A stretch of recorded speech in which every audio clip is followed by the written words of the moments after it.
Hello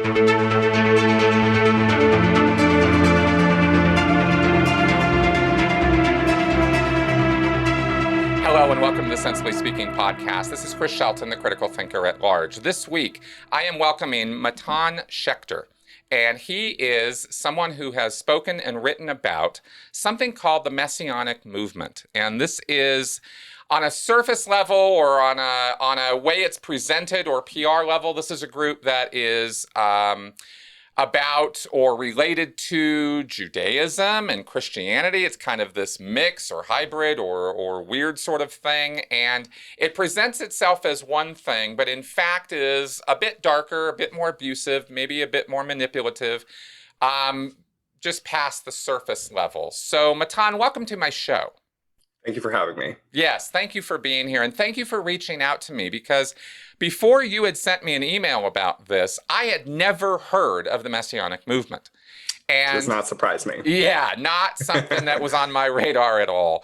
But you made a parallel with my interview years ago with Christiana Miner and the IBLP, the Institute of Basic Life Principles, the Gothard-Duggar group, which is a fairly strict, harsh, abusive sort of denomination of Christianity that a guy named Bill Gothard sort of invented or rolled up on his own, and engaged in a lot of homeschooling and a lot of seminars and a lot of money through the 70s and 80s, and ended up, turns out, he was abusing young girls. And while that was never really resolved successfully in court, that organization was exposed, and Christiana grew up in that, and I did this interview with her, and that was really quite something, because again, it looked like this nice Christian ministry on the outside where everything was great and we were all going to follow Jesus's laws, and on the inside, actually, it was pretty horrible.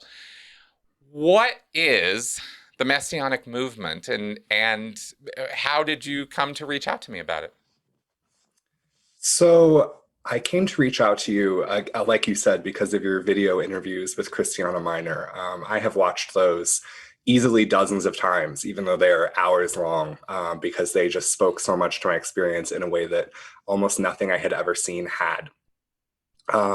Where the Messianic Movement, like Bill Gothard's IBLP, is an evangelical Christian group that emerged from the 70s and 80s, that I would say you can't necessarily say that the Messianic Movement is a cult, first of all, because it's not a single group or organization. It's many different groups and organizations, many individuals. So you can't properly say that it's a cult in the way that people use cult to mean, a damaging, high control religious group or non-religious group. But it is, I would say, a harmful culture, and you have the exact same problems as in other types of evangelical Christianity. It's essentially a type of evangelical Christianity, if you will.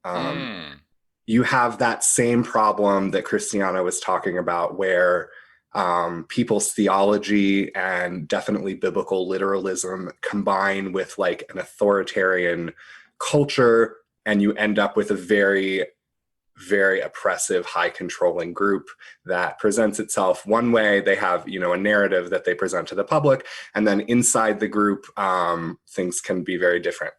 Yeah, exactly.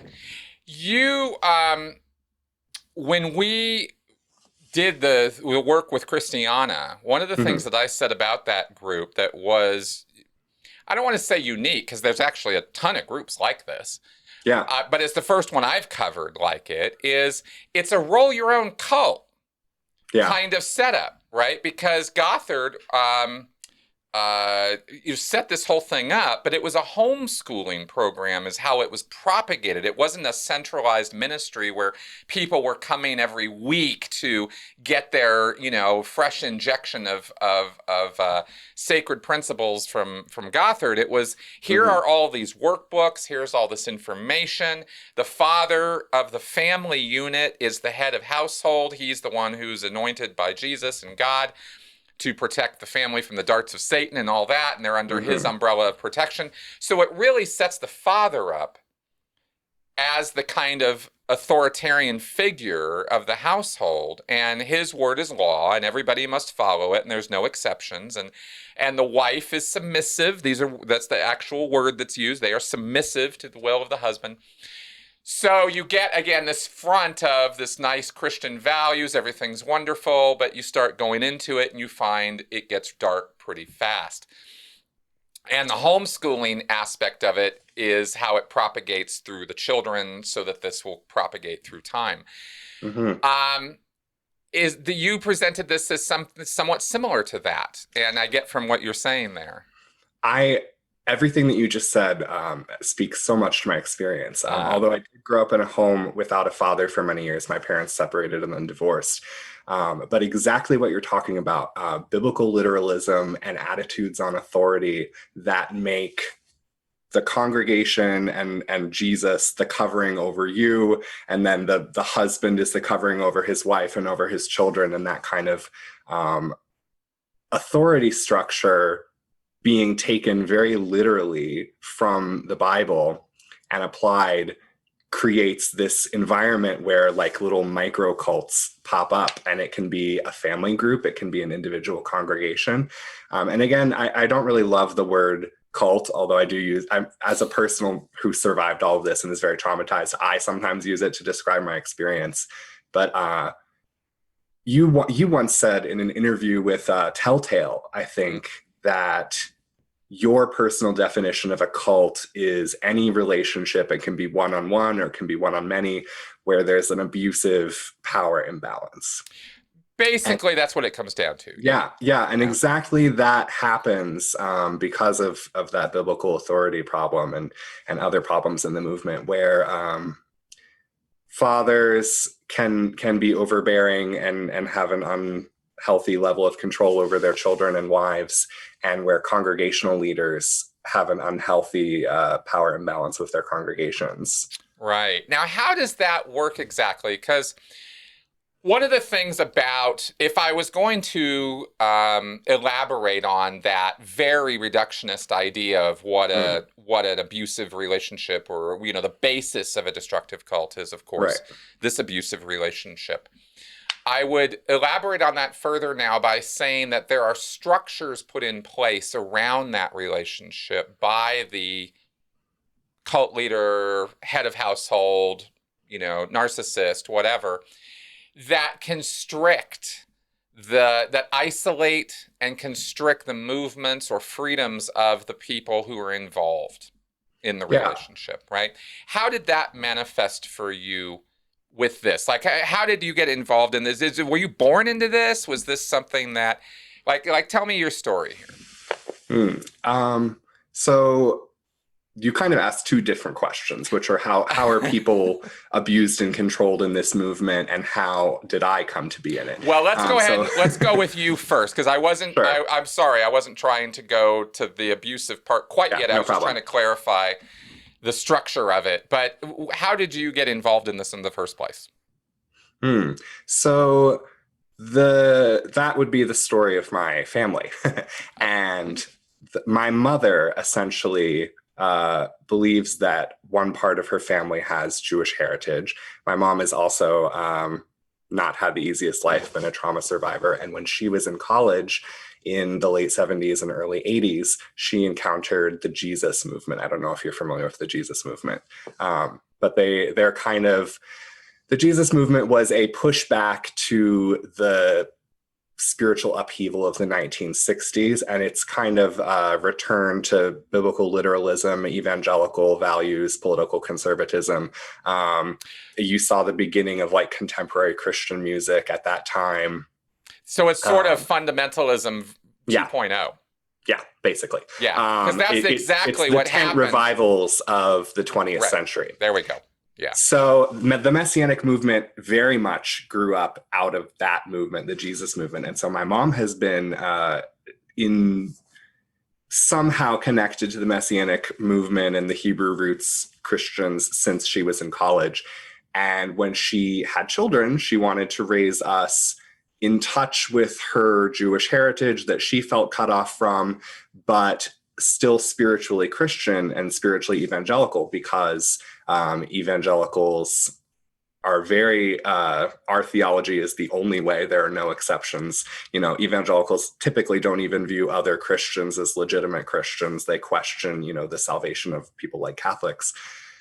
So raising us interfaith or in a Jewish setting was not an option for her. So I was actually born when my family was attending an evangelical congregation, a Messianic congregation, a Messianic synagogue, as they would prefer you to call them. And we went there until I was about 3 years old. There was some conflict between my father and the leader of the congregation, and so we left until my parents divorced, and then we ended up back in a different Messianic congregation in my preteen years and all the way through my teenage years.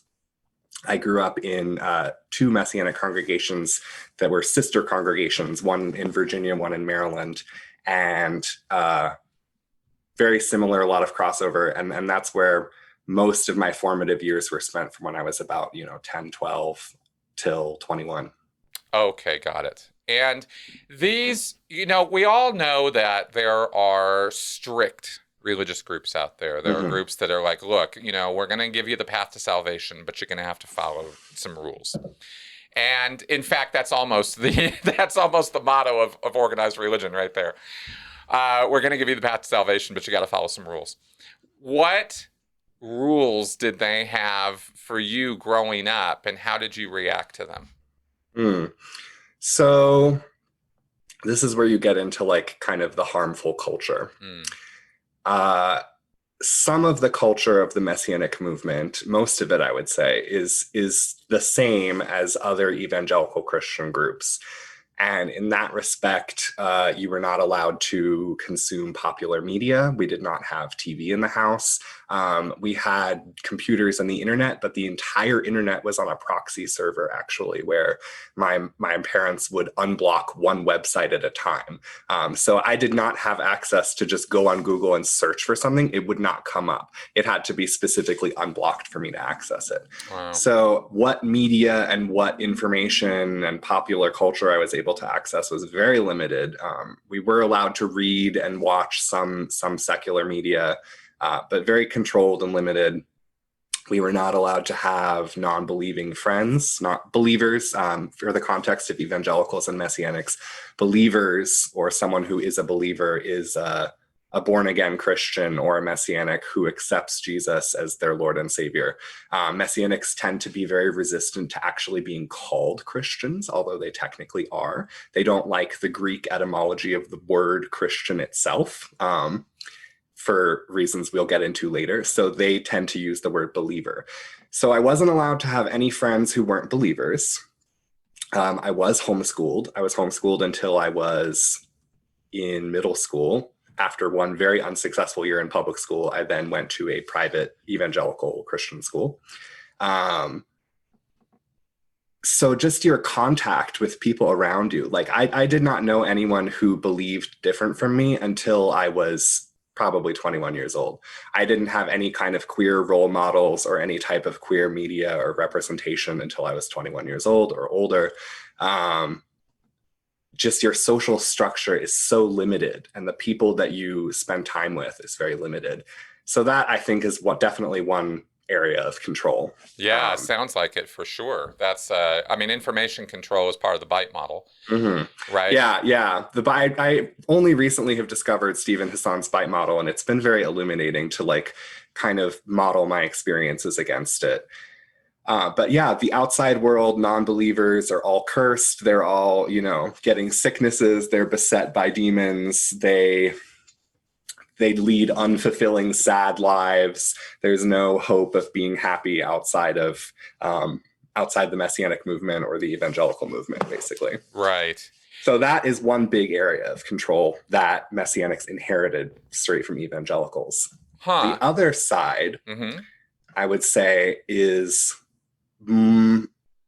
more from Judaism and has to do with conforming to Jewish practice. But Messianics don't conform to Jewish practice in the same way or for the same reasons that what we would call like actual authentic Jews do. They scorn other types of Judaism as being man-made religions. And they think that the proper way to live, this is somewhat of a generalization because there's so much diversity in the Messianic movement, but overall, and certainly in the part that I grew up in, they think that the correct way to live is in the Torah, in the 5 books of Moses, and that you should conform your life to those standards specifically, which is somewhat not what modern Judaism does. There's actually a lot of other ways that Jewish people live, ways that the Torah is adapted.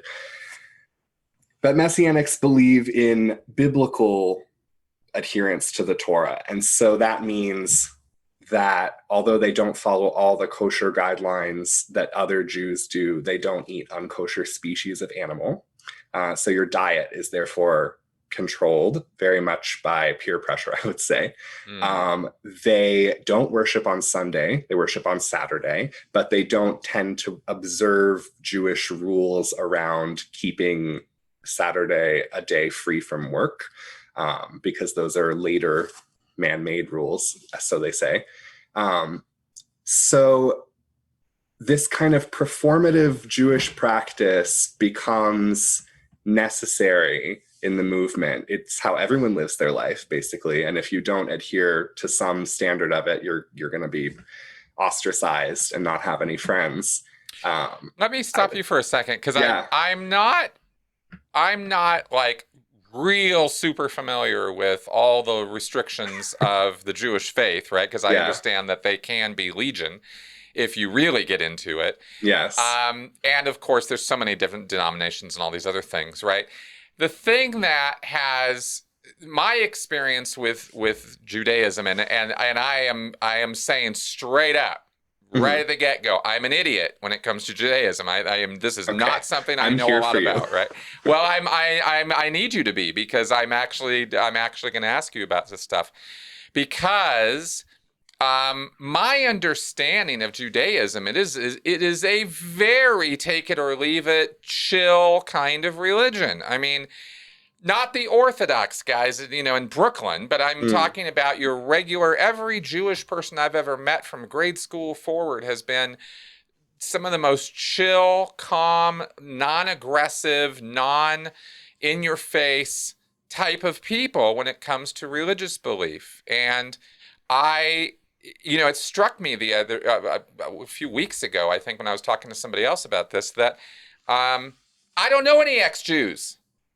I know ex-Orthodox. I know people who come out of that cult situation and are, a little screwed up. But otherwise, mainstream Judaism, there's not like people going, and I was abused at the synagogue, and they did this and they did that. So it tends to be, in my experience, and I'm kind of niche. I have my world that I live in, and it's the world of abusive groups. Judaism doesn't tend to come up that often in this world, but this group you're talking about is fascinating to me, because it's not Judaism; it's a bunch of Christians pretending to be Jews. That is correct. I've heard them described as Jewish LARPers.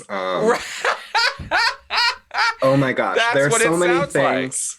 There are so many things you just said too that I want to respond to, and I'm going to try to hit some of the important ones really quickly. Yeah, please. One is that obviously there is abuse that happens within Judaism, because there's abuse that happens in all human of course, organizations. Sure. But yeah, I certainly don't. You don't see a movement of it like you see ex-evangelicals or something like that, or you don't see wide-scale scandals, I think. No, there's been no spotlight for synagogues. Maybe it's a thing, but we haven't seen evidence. Well, certainly there's a thing. I've read some cases recently, actually, of Jewish schools that had abuse cases. But so I'm not trying to say that it doesn't exist. Yep.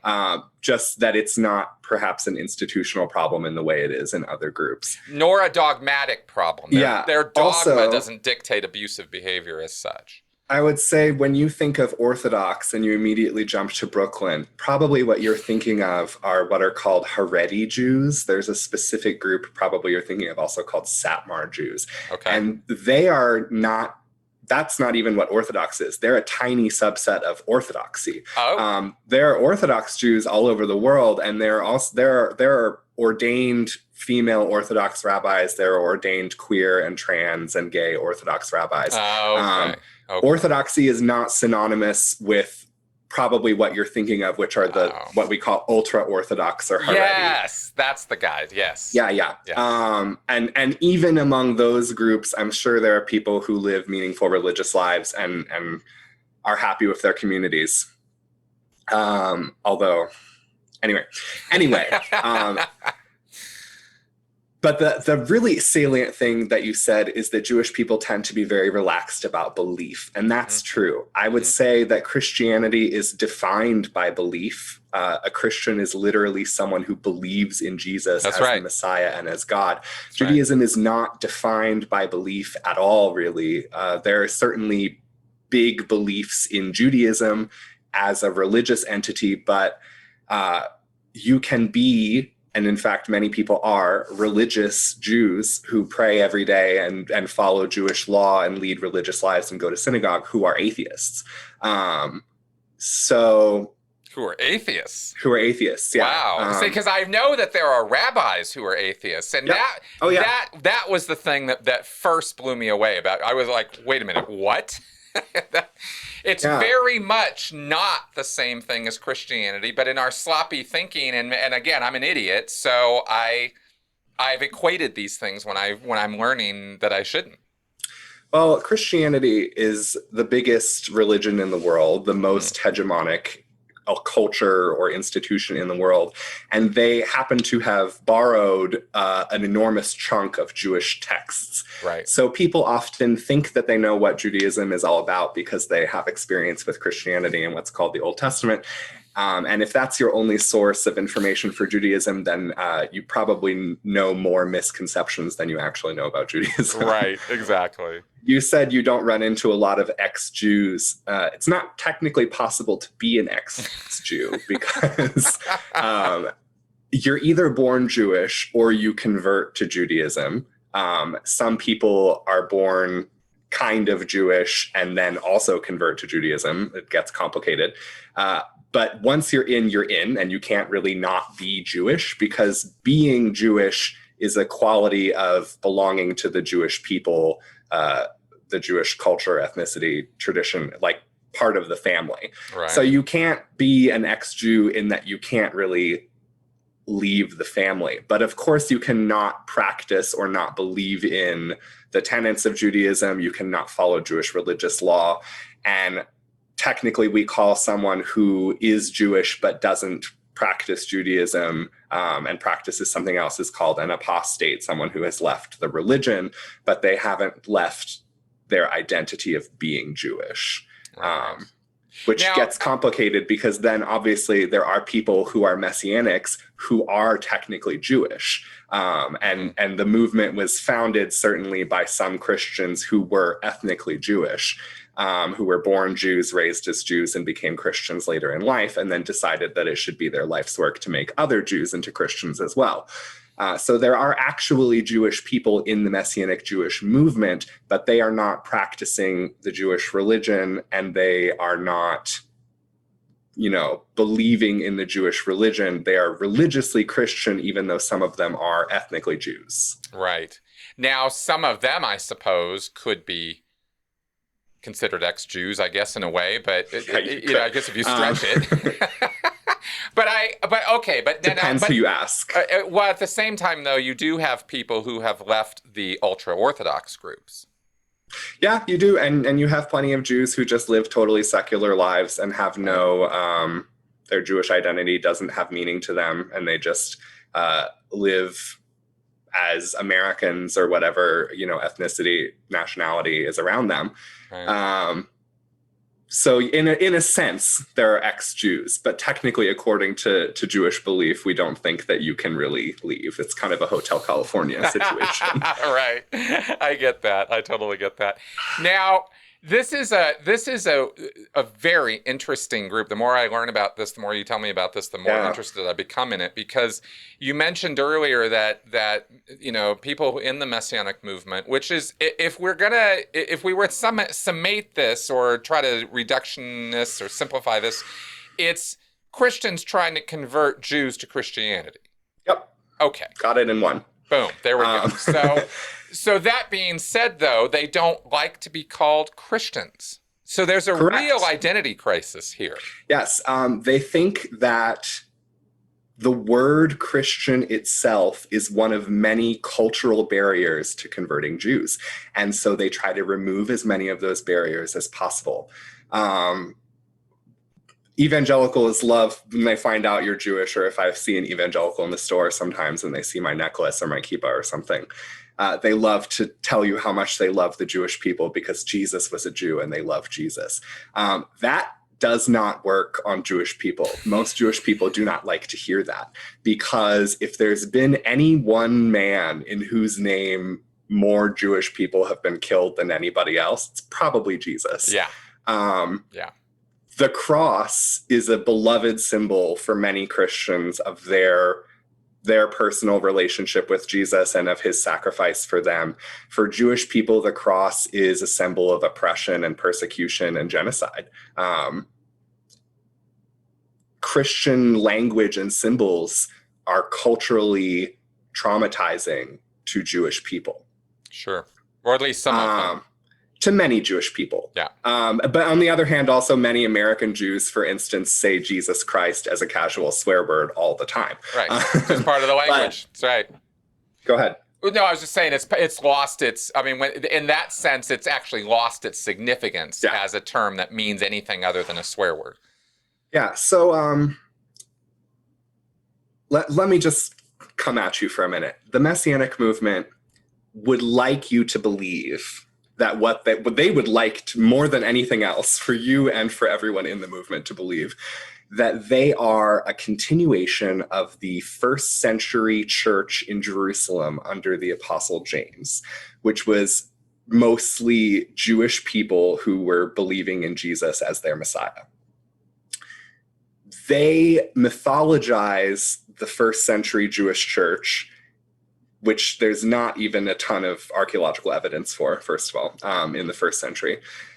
There's no textual evidence until you get into the second century at all. And even then, why am I telling you? I'm sure you know this. Even then, it's only scraps. So they mythologize this idea of a Jewish first century church who believed in Jesus but maintained Jewish religious practices. And they claim that they are the modern descendants of that movement, which is frankly not true. That movement was pretty well destroyed in the development of the early church, in conflicts between Jewish revolutions and Roman power. Christians and other Jewish rebels were very much not friends. Christians kind of sold Jewish revolutions out to the Romans, and Jews consequently kicked them out of synagogues and said, you can't sit with us anymore. And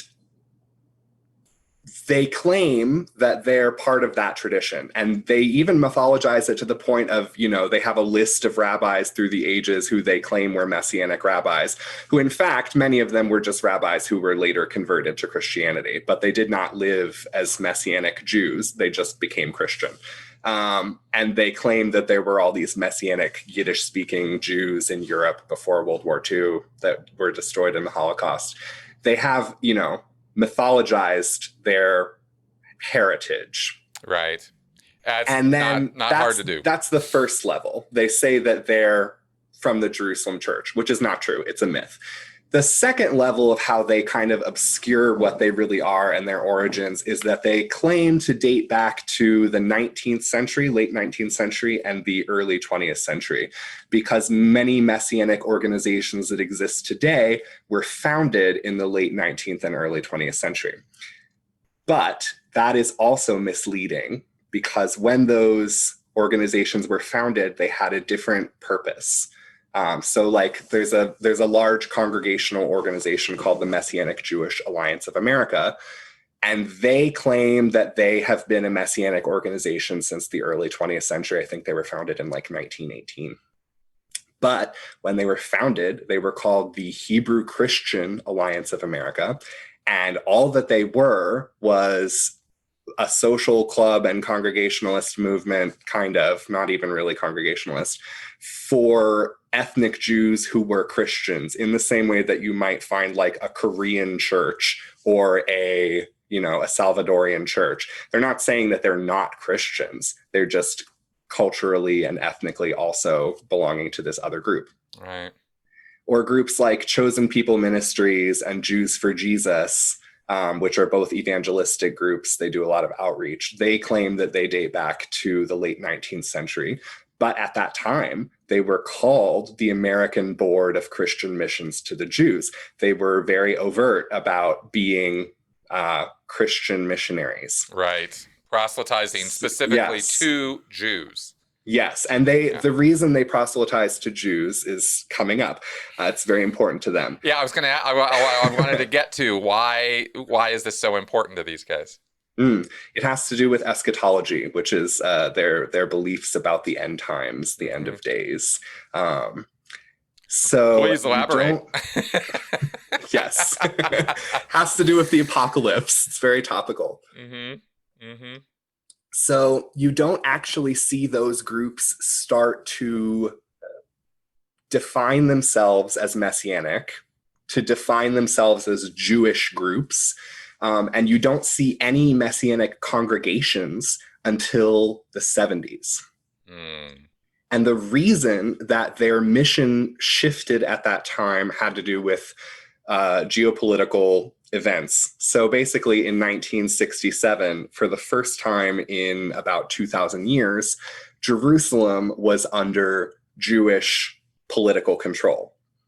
Whatever you think about that is another story, but it happened, and it was a big global event that suddenly Jerusalem is in the hands of a Jewish government. And that happened as people were also looking towards the year 2000 coming, and they thought, you're familiar with young earth creationists, they think the earth is 6,000 years old. Many of them thought that the year 2000 was going to be the 6,000th year from creation, that it was going to be entering the 7th millennium of the universe, and that Jesus would come back in the year 2000. Well, Christian prophecy dictates that certain conditions are met before Jesus will come back. And some of those conditions are that one of the conditions is that there has to be a temple. Jesus is going to come back to a world that has a literal Jewish temple. So they were very, very excited about the idea of Jerusalem and the Temple Mount being in Jewish control, because they mistakenly thought that the Israeli government or some Jewish religious institution would rebuild a temple. And they saw Jerusalem being overthrown and claimed by Israel as a sign that Jesus' coming was near. One of the other really important, I guess two of the other really important conditions for Jesus to come back, Jesus himself literally said, I believe it's in the Gospel of Matthew, that he will not come back until all of Israel says, "Blessed is he that comes in the name of the Lord," about Jesus. So basically, he won't come a second time until all of Israel accepts him as the Messiah. So Christians, therefore, have a huge vested interest in making Jews accept Jesus as the Messiah, because then Jesus will come back and the world will be restored and everything will be perfect for them. And the other condition is that when the Messiah comes, all Jewish people, including the lost 10 tribes of the northern kingdom, will physically live in Israel. So that's part of where you get a huge evangelical support for the modern state of Israel. They think that that Jews living in Israel is a condition that will bring Jesus back to earth sooner. And you see that theme of evangelical support for world events because of eschatology in lots of things. Like evangelicals particularly don't like Iran. One of the reasons is that many of them believe Iran is a prophesied kingdom that will be a player in the, the war of the end times.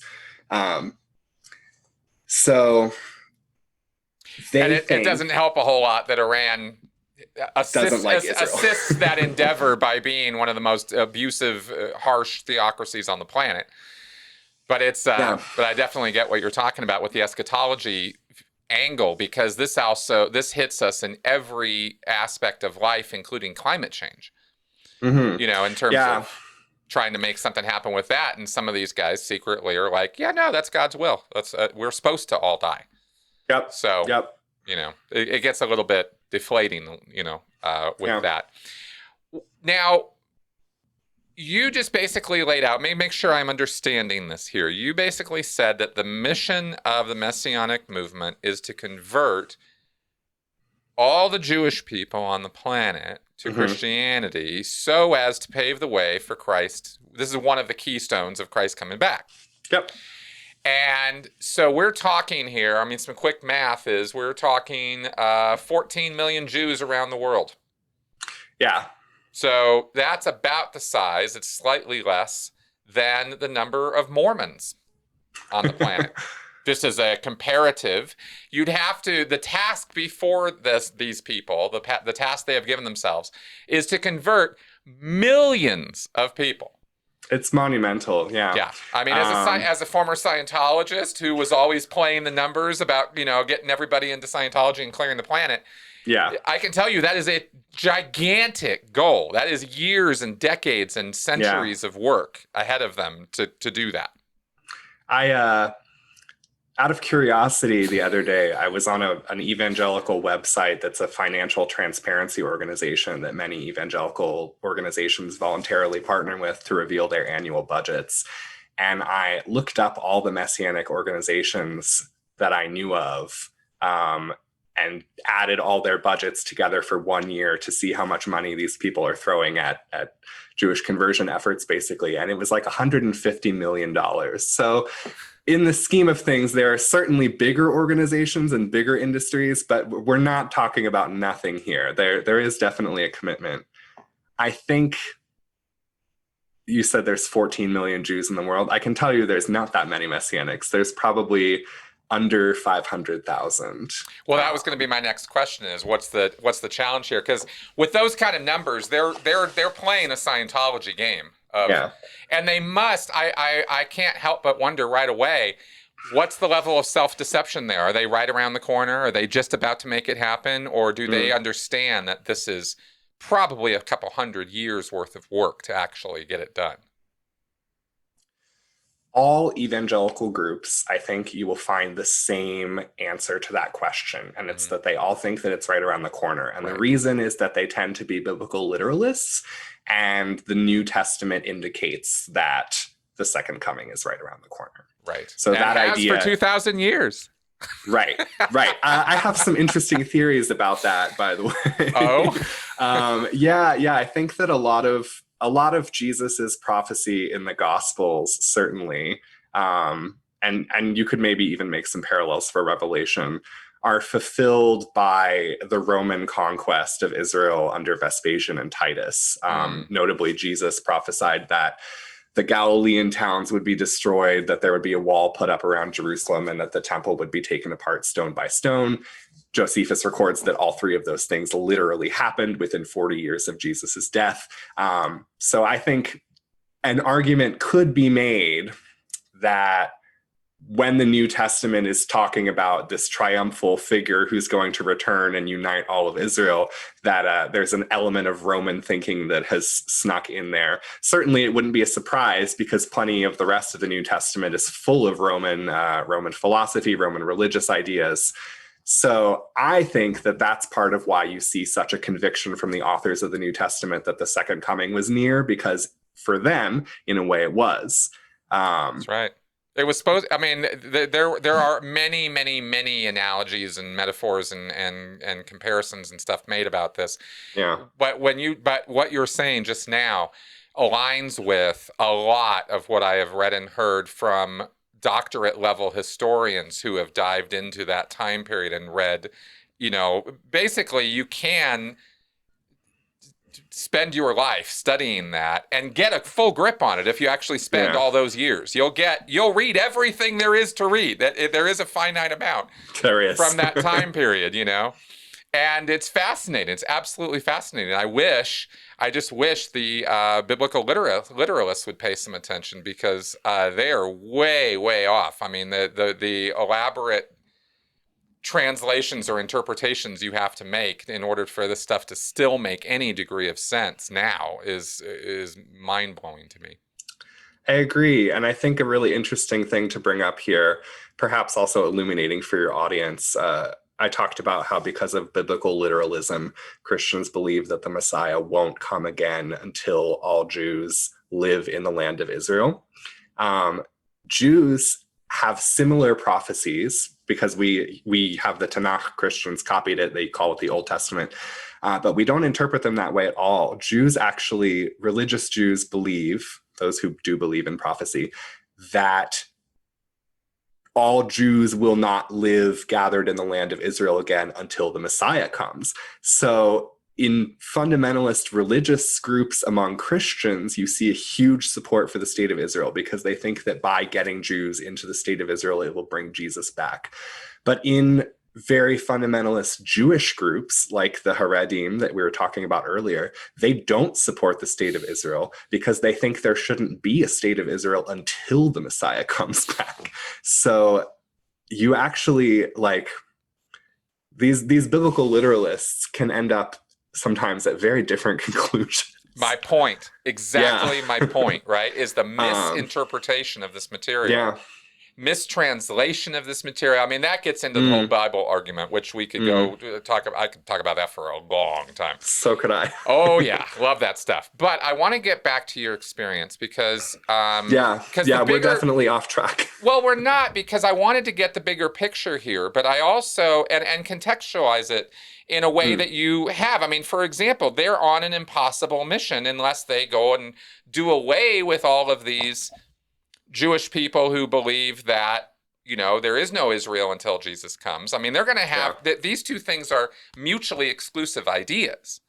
So I think that speaks a little bit to the reality of what they're facing. But getting back to the more practical day-to-day of this existence in this group, you grew up in this group. You had some rather harsh experiences with it. And those are the areas where I look at, because belief is belief, and belief is interesting, and it's fun to ridicule and laugh at, for sure. I definitely enjoy doing that from time to time without trying to, and I hope I don't come across as hypocritical when I say I'm not laughing at the people who believe this stuff. I think it's a little sad, but I'm not laughing at them or ridiculing them. I think it's just a silly belief set. But at the end of the day, who cares? It's, the point here is that belief informing or driving abusive behavior, right? Is it being used in a overtly manipulative fashion to harm people? And your experience seems to indicate that it is. And so I'd like to address that. Yeah. I would say, first of all, and kind of on this point, regarding the impossible mission,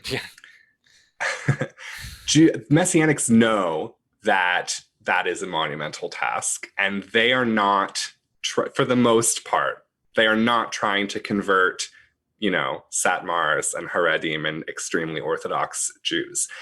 Messianics focus on trying to convert Jews who they consider to be easier targets, for not to put it too bluntly. There's a really great video that you can look up, and I'll try to link it to you, and you can put it in the description, from Jews for Judaism. They had his name is Larry Levy, I believe, and he is an ex-Messianic Jew who was involved in the Jews for Jesus organization. And he will talk about this from his own experience, and I've also seen it. Messianics target young Jews, particularly Israelis who are post-military service but pre-college. It's a pretty common thing for Israelis. They have a 100% draft, so all Israeli citizens have to serve in the military unless you have extenuating circumstances. And the very extreme religious Jews use their beliefs as an extenuating circumstance. They don't do military service, actually. But most Israelis are drafted. They're paid for their time in the military. And then before they go to college, they take their military salary and they travel the world. It's a thing. It's like a gap year. Messianics open centers and hire professional missionaries and do training just to target those young Jewish people who are just post-military, which can be very traumatic, who are finding themselves away from their parents, away from their communities, traveling the world. So they literally, I know someone who moved across the world to open a campground for that specific purpose, to missionize to Israelis. It's a great demographic to go after, admittedly. Yeah. I mean, it's actually crafty versus, say, the atheists who are constantly pursuing evangelicals and they have no hope of converting them or converting them, right? I mean, it's just ridiculous, the fights they get into. But this is a targeted, this is an actual clever targeting demographic, so that's a very good example and a very clear example of how they're targeting Jews who they think are more at risk. They're picking off the weak in the flock, but also anyone who had religious trauma, anyone who young college students who are moved away from their families and away from their Jewish communities. They're looking at people like those. They're opening ministries on college campuses. Another thing you really see are people who did not really they don't have a strong connection to Judaism, either religiously, culturally. However, their Jewish identity, they don't feel confident in it. Maybe they're what's called patrilineal, which means that they have Jewish family, but they're not considered Jewish by the majority of Jews. So they go after people who feel disenfranchised, people who were not brought up Jewish, who don't understand Judaism particularly well. And I would say, my experience, most of the Jewish leaders in the Messianic movement, many of them grew up not very educated about their Judaism. And they will tell you themselves that, even if they did go to Hebrew school, it didn't mean anything to them. They didn't pay attention. They didn't ever practice or go to synagogue after they turned 13. So they're not going after Jews with very strong religious convictions. They're going after people who are traumatized, people who are isolated, people who lack a connection to Judaism, and they're offering them a connection to Judaism. Right.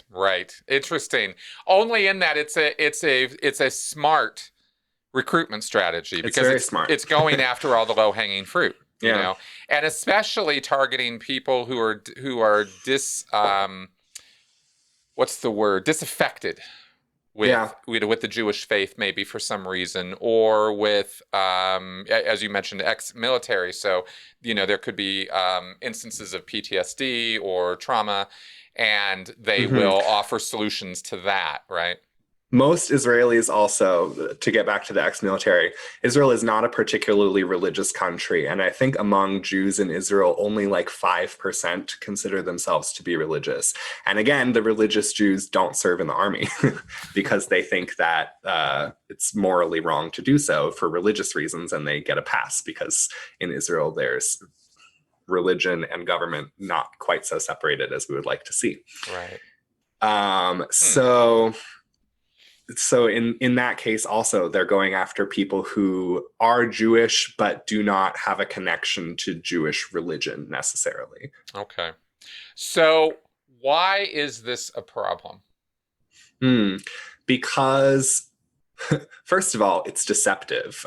What they're doing is deceptive. If you look up Messianic groups, which are technically churches. They are there to preach from the Christian Bible, Christian beliefs, and theology 100%.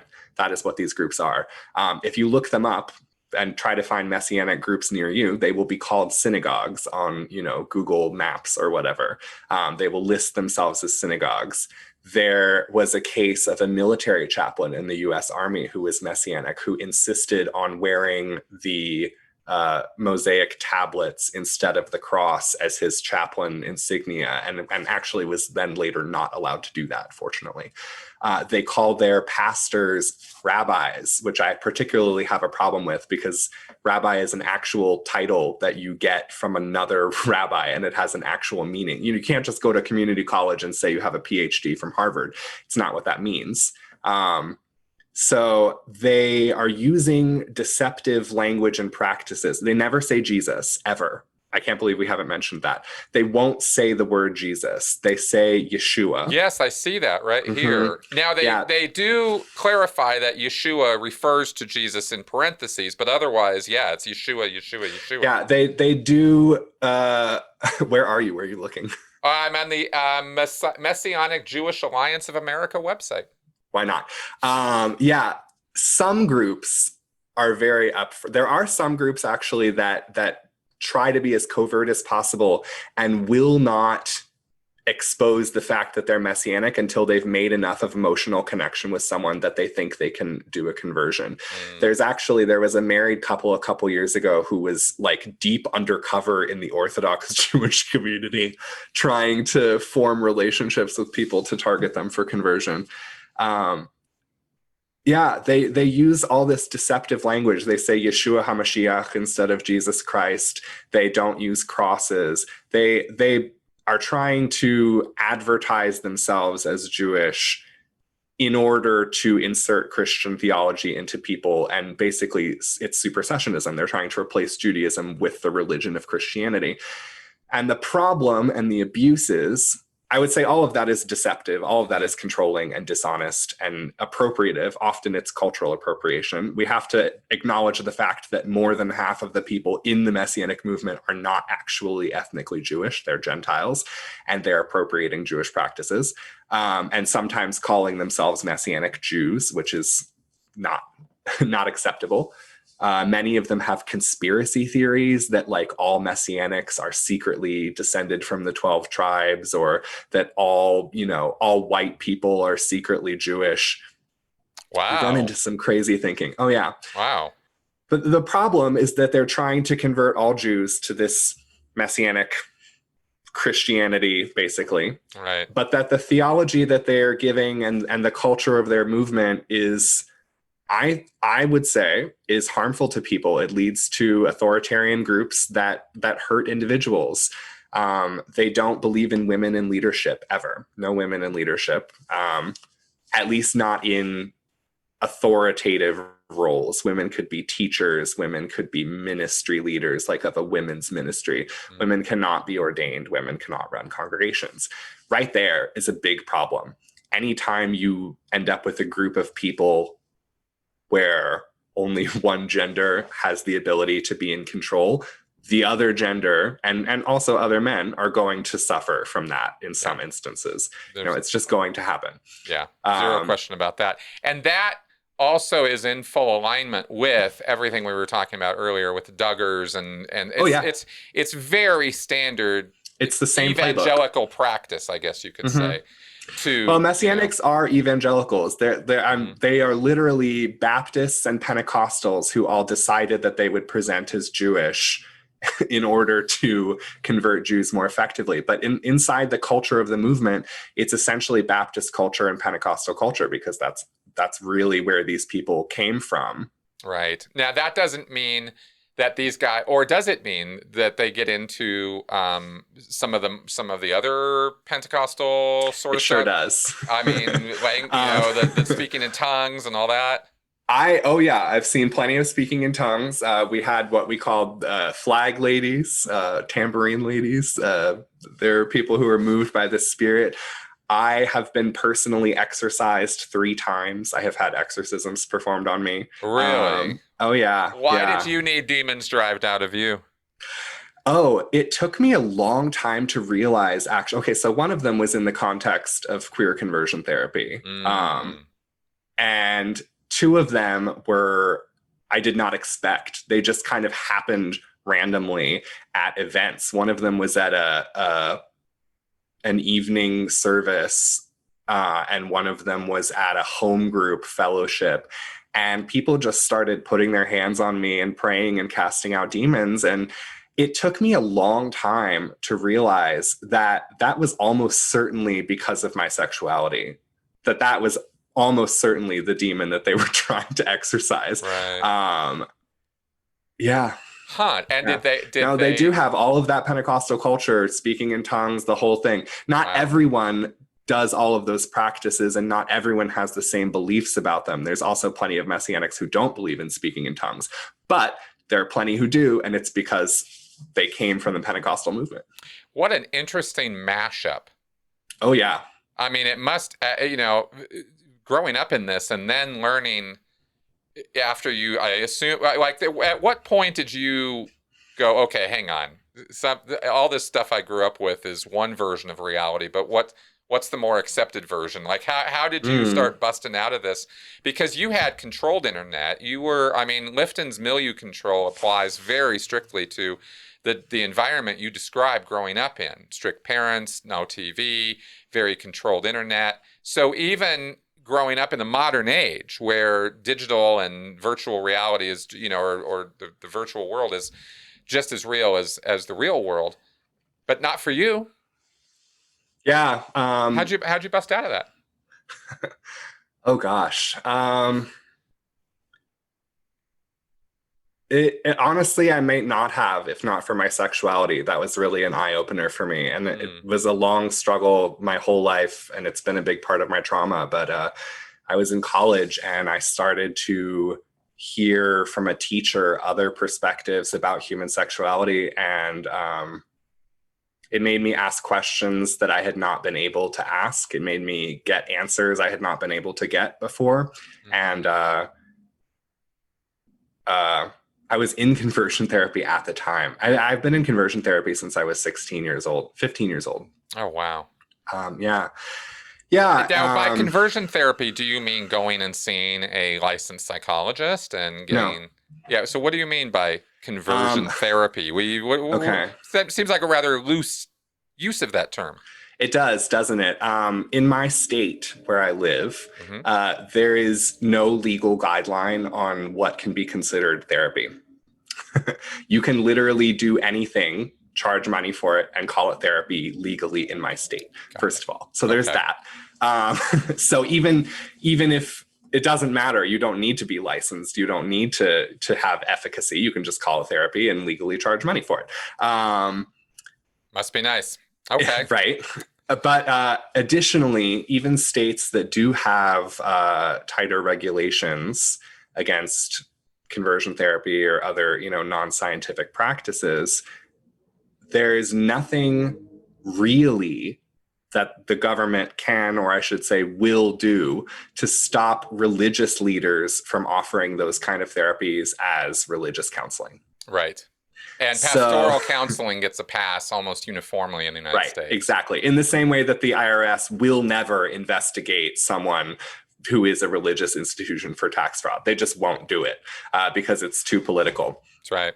So my story of conversion therapy, first of all, I am cisgendered male. I use he pronouns. And I am bisexual, by which I mean I have an attraction to people of all different kinds of genders, transgender experience, not transgender, people who are the same as me, people who are different. I don't use that to mean I'm only attracted to men or women. And actually, most bisexuals don't. But I also use the terms gay and queer as kind of like umbrella terms for my experience. So you might hear me use any of those. And also, like, for much of this time, I did not have my identity figured out. So at that time, I wasn't using any of those kind of terms for myself. But when I was 15 years old, I was struggling a lot with my mental health and physical health and everything. I grew up in a very traumatic environment. Like many evangelicals, our parents physically beat us, both of them. I've been... I'm sorry. Yeah. I've been like, the spanking and the discipline and everything, but also our father was actually very physically abusive and literally beat us. And I had childhood sexual abuse. I was bullied for my sexuality. I was sexually abused in middle school by other students. I had been in an abusive relationship in my young teen years with an older man. I say man, he was young, but he was, over the age of consent, and I was very much not. And that was physically and emotionally abusive. So it had just been a very tough road for me already. I had problems at that time with eating disorders and with self-injury, and all of that kind of came to a head, and I got outed to my mom by someone who had seen me with this older guy. And so she, not respecting privacy in the way that parents who have the entire internet on a proxy server are likely to do, she snooped in all of my stuff, and she found my journals and things, and she took me to a doctor, a medical doctor, a general practitioner. And she took me to our family doctor, who was an evangelical Christian, which is why he was the family doctor, because you'll find that these kind of religious fundamentalists don't want or believe in healthcare that is not from other evangelicals. Like many evangelicals will not go to psychiatrists, psychologists, counselors, or therapists unless they are Christian. Right. So he diagnosed me actually with gender identity disorder. I have the medical records in my closet. Which at that time was still a disorder in the DSM-4. It's not anymore. And also it doesn't describe my experience. Gender identity disorder is essentially, they were pathologizing what we now know as dysphoria, where people of trans experience, their body and their mind do not feel connected. The gender that their body presents as and the gender that they are disconnected for them, and it can be very painful and traumatizing. And that's not my experience. I'm very, I would say I'm dysphoric about my body, or dysmorphic about my body, in the sense that I had an eating disorder, but not dysphoric in that I want to be female. I have no interest in that. I'm very confident and happy as a man. But anyway, he not knowing or caring anything, diagnosed me with gender identity disorder, and he sat me down, and he, for over an hour, talked to me about how Jesus was the truth and had a plan for my life, and how God had created us male and female, and we were supposed to, marriage was between a man and a woman, and sex was for a man and a woman. May I ask what state this was? This was in Virginia. Okay. Mm-hmm. Okay, just so the audience is clear on what we're talking about here. Yeah. And I was 15 years old. I was born in 1993, so this was 2015. Is that right? Yeah. Yep. And he told me very plainly, I will never forget, that my depression, my anxiety, my self-harm, my insomnia, he literally listed from my medical history. My migraines that I was having. I have a skin condition where I present basically a skin allergy to the sensation of being cold. All of my medical problems, physical and emotional, he said, were because of my sexuality and because of the lifestyle, and that if I continued down that path, that it would get worse, that I would have more depression, that I would have, that I would be beset with sexually transmitted diseases, that I would die of AIDS, and that if I stopped living that lifestyle and lived as a heterosexual man and only had sex and attraction for women, that those conditions, anxiety, depression, self-harm, disordered eating, but also migraines, insomnia, my skin condition, that those things would be healed as a result of my obedience. It is beyond disgusting to me. And then they did a full blood draw and panel for STDs and HIV on a 15-year-old. Sure, of course.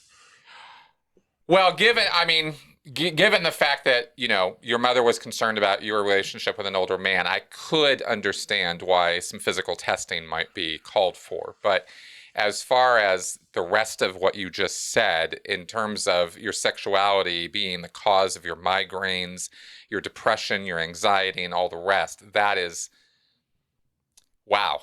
Yeah, it was kind of spine chilling at the time. And I already did not like this doctor. I already did not feel respected by him for many years. And Yeah, I can and see only why. recently did I look in my medical records, which I have from that time, and saw that he had also written in the notes from that visit that it was obvious to him, in addition to what my mom had told him privately, that it was obvious to him that I was, had a gay voice and a gay posture and a gay style of interaction. I literally wrote those things.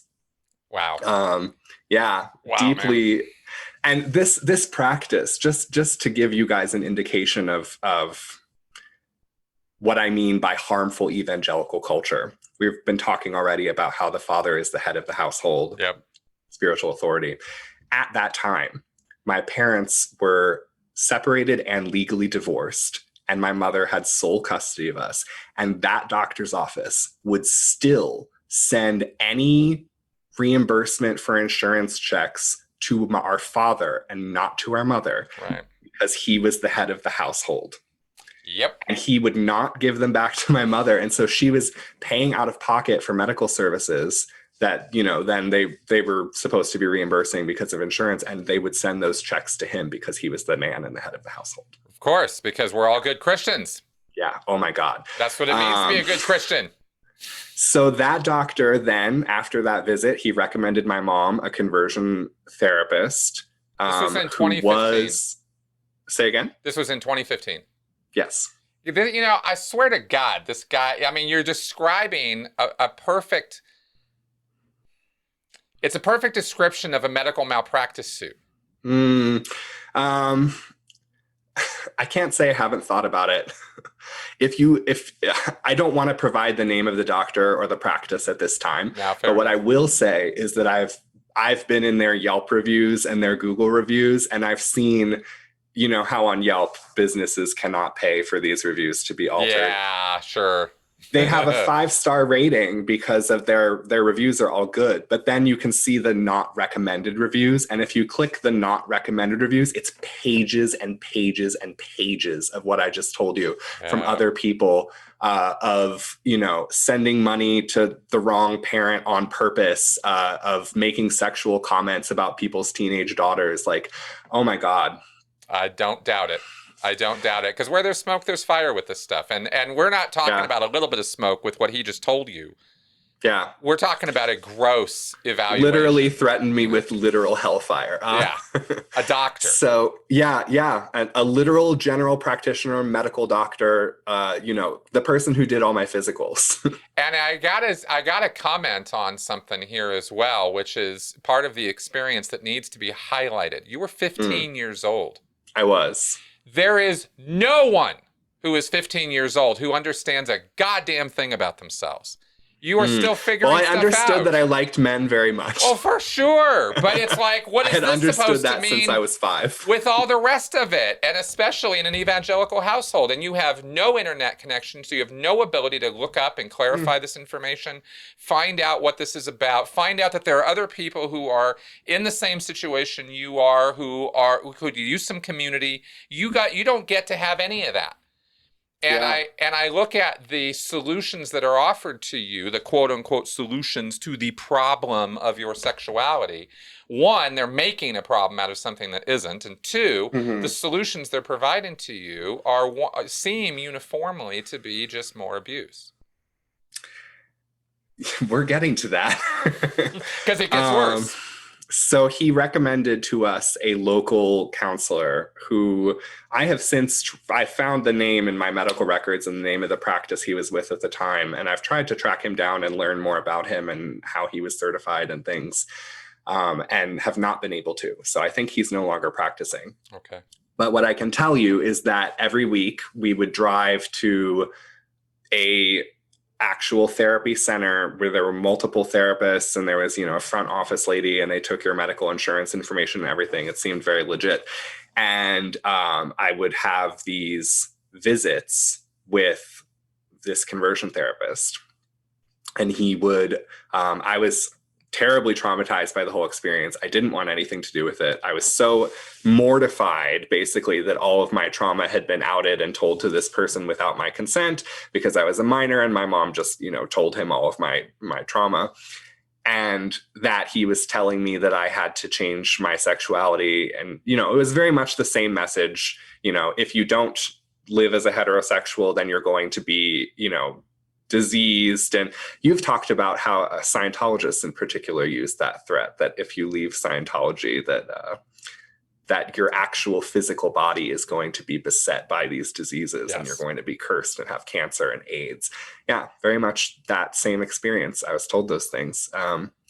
And also that all of the things that were wrong in my life, including people seeking me out for abuse, were the result of my sexuality. So I was very much like victim shamed, and all of my experiences of being abused were not legitimate. Those were things that happened to people who are obviously queer and make themselves into targets.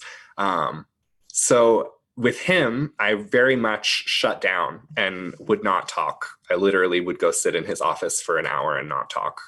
And he would talk to me. And that lasted until that probably lasted a few months, and my mom realized she was throwing her money down the drain.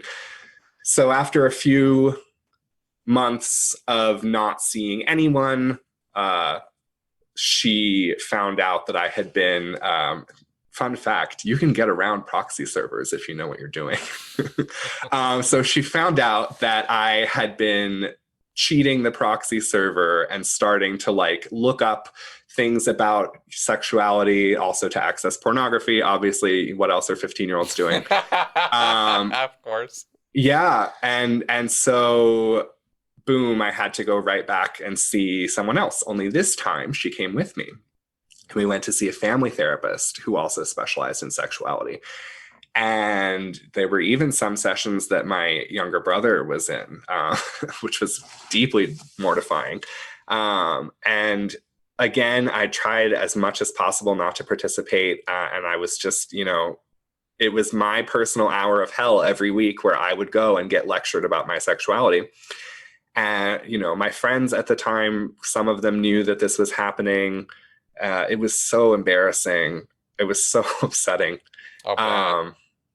I'm sorry you had to experience that, man. Yeah. And then Now, these are licensed therapists? These were licensed therapists. Yeah, in the state of Virginia. I assume. Well, yeah, they had doctor. I mean, they called themselves doctors. There were diplomas on the wall and things. Yeah, these were trained people. Yeah, I couldn't tell you personally. I can tell you the name of the medical doctor who diagnosed me with gender identity disorder. I couldn't tell you anything about those two therapists because it was so... I couldn't even make eye contact with them at the time. So I can't remember their names. And what I've been able to find from my medical records is basically nothing. So I think they're not practicing anymore. I think that they've kind of disappeared from the scene, or at least closed down that form of therapy. It tends to it's looking. No, I mean, I can't find their names anywhere. Oh, I get it. I can't find that they're practicing anywhere. I get it. But it does seem to appear that this brand of quote unquote therapy is at least popularly unpopular. Seems to be. Yeah. I mean, there are regulations now coming into play. There are states that are banning it. There are places where this is being recognized as a very serious problem. There are, and I have some feelings about that. I do think conversion therapy should be banned. Mm-hmm. I think that is going to be one of the fights that we see play out in the Supreme Court. Because probably. There are already some conversion therapy bans that are starting to be overturned by Republican and conservative judges. Right. And there are other states that have not been able to ban conservative therapy.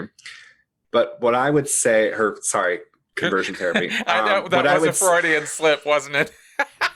Let me tell you, these people are all conservative. There's no such thing as a liberal Messianic, though. There's hardly such a thing as a liberal evangelical. Uh, I think that a lot of the legislation that's coming out banning conversion therapy is banning it for children, which is certainly Right. good.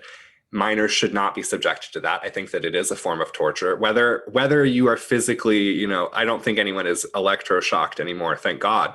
If they are, that's horrible. But whether or not, it's still, I think it's a form of abuse. I think it's a form of torture, and minors should not be subjected to it. But the Yep. problem is, and this is also partly my story, is that many people who are in these religious environments where they don't have any degree of control over their own lives, their parents or their congregational leaders do, essentially. Even after they turn 18, many people are caught in this environment where they feel like, or they literally do have to undergo these therapies. For me, I went back to conversion therapy voluntarily when I turned, I think, 19, because I was having a lot of mental health relapses around the time I had started self-harming again. Mm. I was very suicidal. I was deeply depressed. I had actually made a suicide attempt, and everyone around me is telling me and pressuring me that these things are because of my sexuality. I don't know anyone who's telling me anything different. The people I live with, I don't have a way of putting a roof over my own head, are telling me that I have to do this. And I felt very like it was my only option. Right. And I think that that's true for a lot of people who are over the age of 18 in conversion therapies. So I would like to see the practice banned completely, because there's no scientific efficacy, and I think it's always harmful. And I think that often people find themselves trapped in it over the age of 18. Exactly. Well, I think that what we're dealing with here, if you look at it strictly from an academic scientific point of view, there is no there's no legit peer-reviewed, understood, well replicated series of studies that nail the quote-unquote cause of Mm-hmm. homosexuality, bisexuality, transgenderism, LGBT, pick your letter. There simply isn't any such thing. There are a ton of conjecture Yeah. about this topic, as there is a ton of conjecture about why serial killers exist, why cult leaders are the way they are, why abusers abuse. These are huge questions that we've been studying for centuries, really seriously only studying actually for a couple decades, if we really want to get strict, serious Mm-hmm. about it. Yeah. These things are in their infancy. Yeah. And I'm not talking about the soft sciences. I'm talking about the harder parts of this, the neuroscience, the biology, etc. Right. You can dive in and go as far down the rabbit hole as you want to go. I have. And I'm telling you that there is no settled science on this one way or the other. So basically, conversion therapy is going to be, at its best, somebody trying to talk you out of your sexuality, and at worst is going to be abusive physical means, measures taken to try to beat it out of you, pray it out of you, blah, blah, blah it out of you, Mm-hmm. when there is no understanding of what is causing it in the first place. Yeah. So, It's kind of like going to get a tattoo removed and they start beating you in the stomach instead. yeah. It's like, Yeah. what are we doing here? You know? Yeah, and I would like to jump off of that and talk more about how my conversion therapy evolved over time, because everything you've said just leads into I'm all that so ears. well. Okay, so I told you I reached this point of mental breakdown, and I was not functioning. I was so stressed, literally, that my hair was falling out, and it grew back, thankfully, but like literally chunks of my hair, you could see my scalp, Wow. just from how much stress was in my body. Yeah. And I ended up, once again, my mom, without my consent, told all of my trauma to someone and trapped me into therapy. Only this time, she decided that she should go to our congregational leader in the Messianic Movement. And he became my conversion therapist until I was 21. Wow. And during that time, I think this is perhaps a unique experience. This might surprise people. I actually lived in his house with his family. 24/7. 24/7, Yeah. pretty much. Okay, here we go. I would sometimes go to my family's house on, one day on a weekend or something, but pretty much I literally lived there. I had a bed, all my things were there. And I was working with, his wife got me a job, and I was working with one of his sons in their city. I was going to school with his daughter, who is one of my closest friends.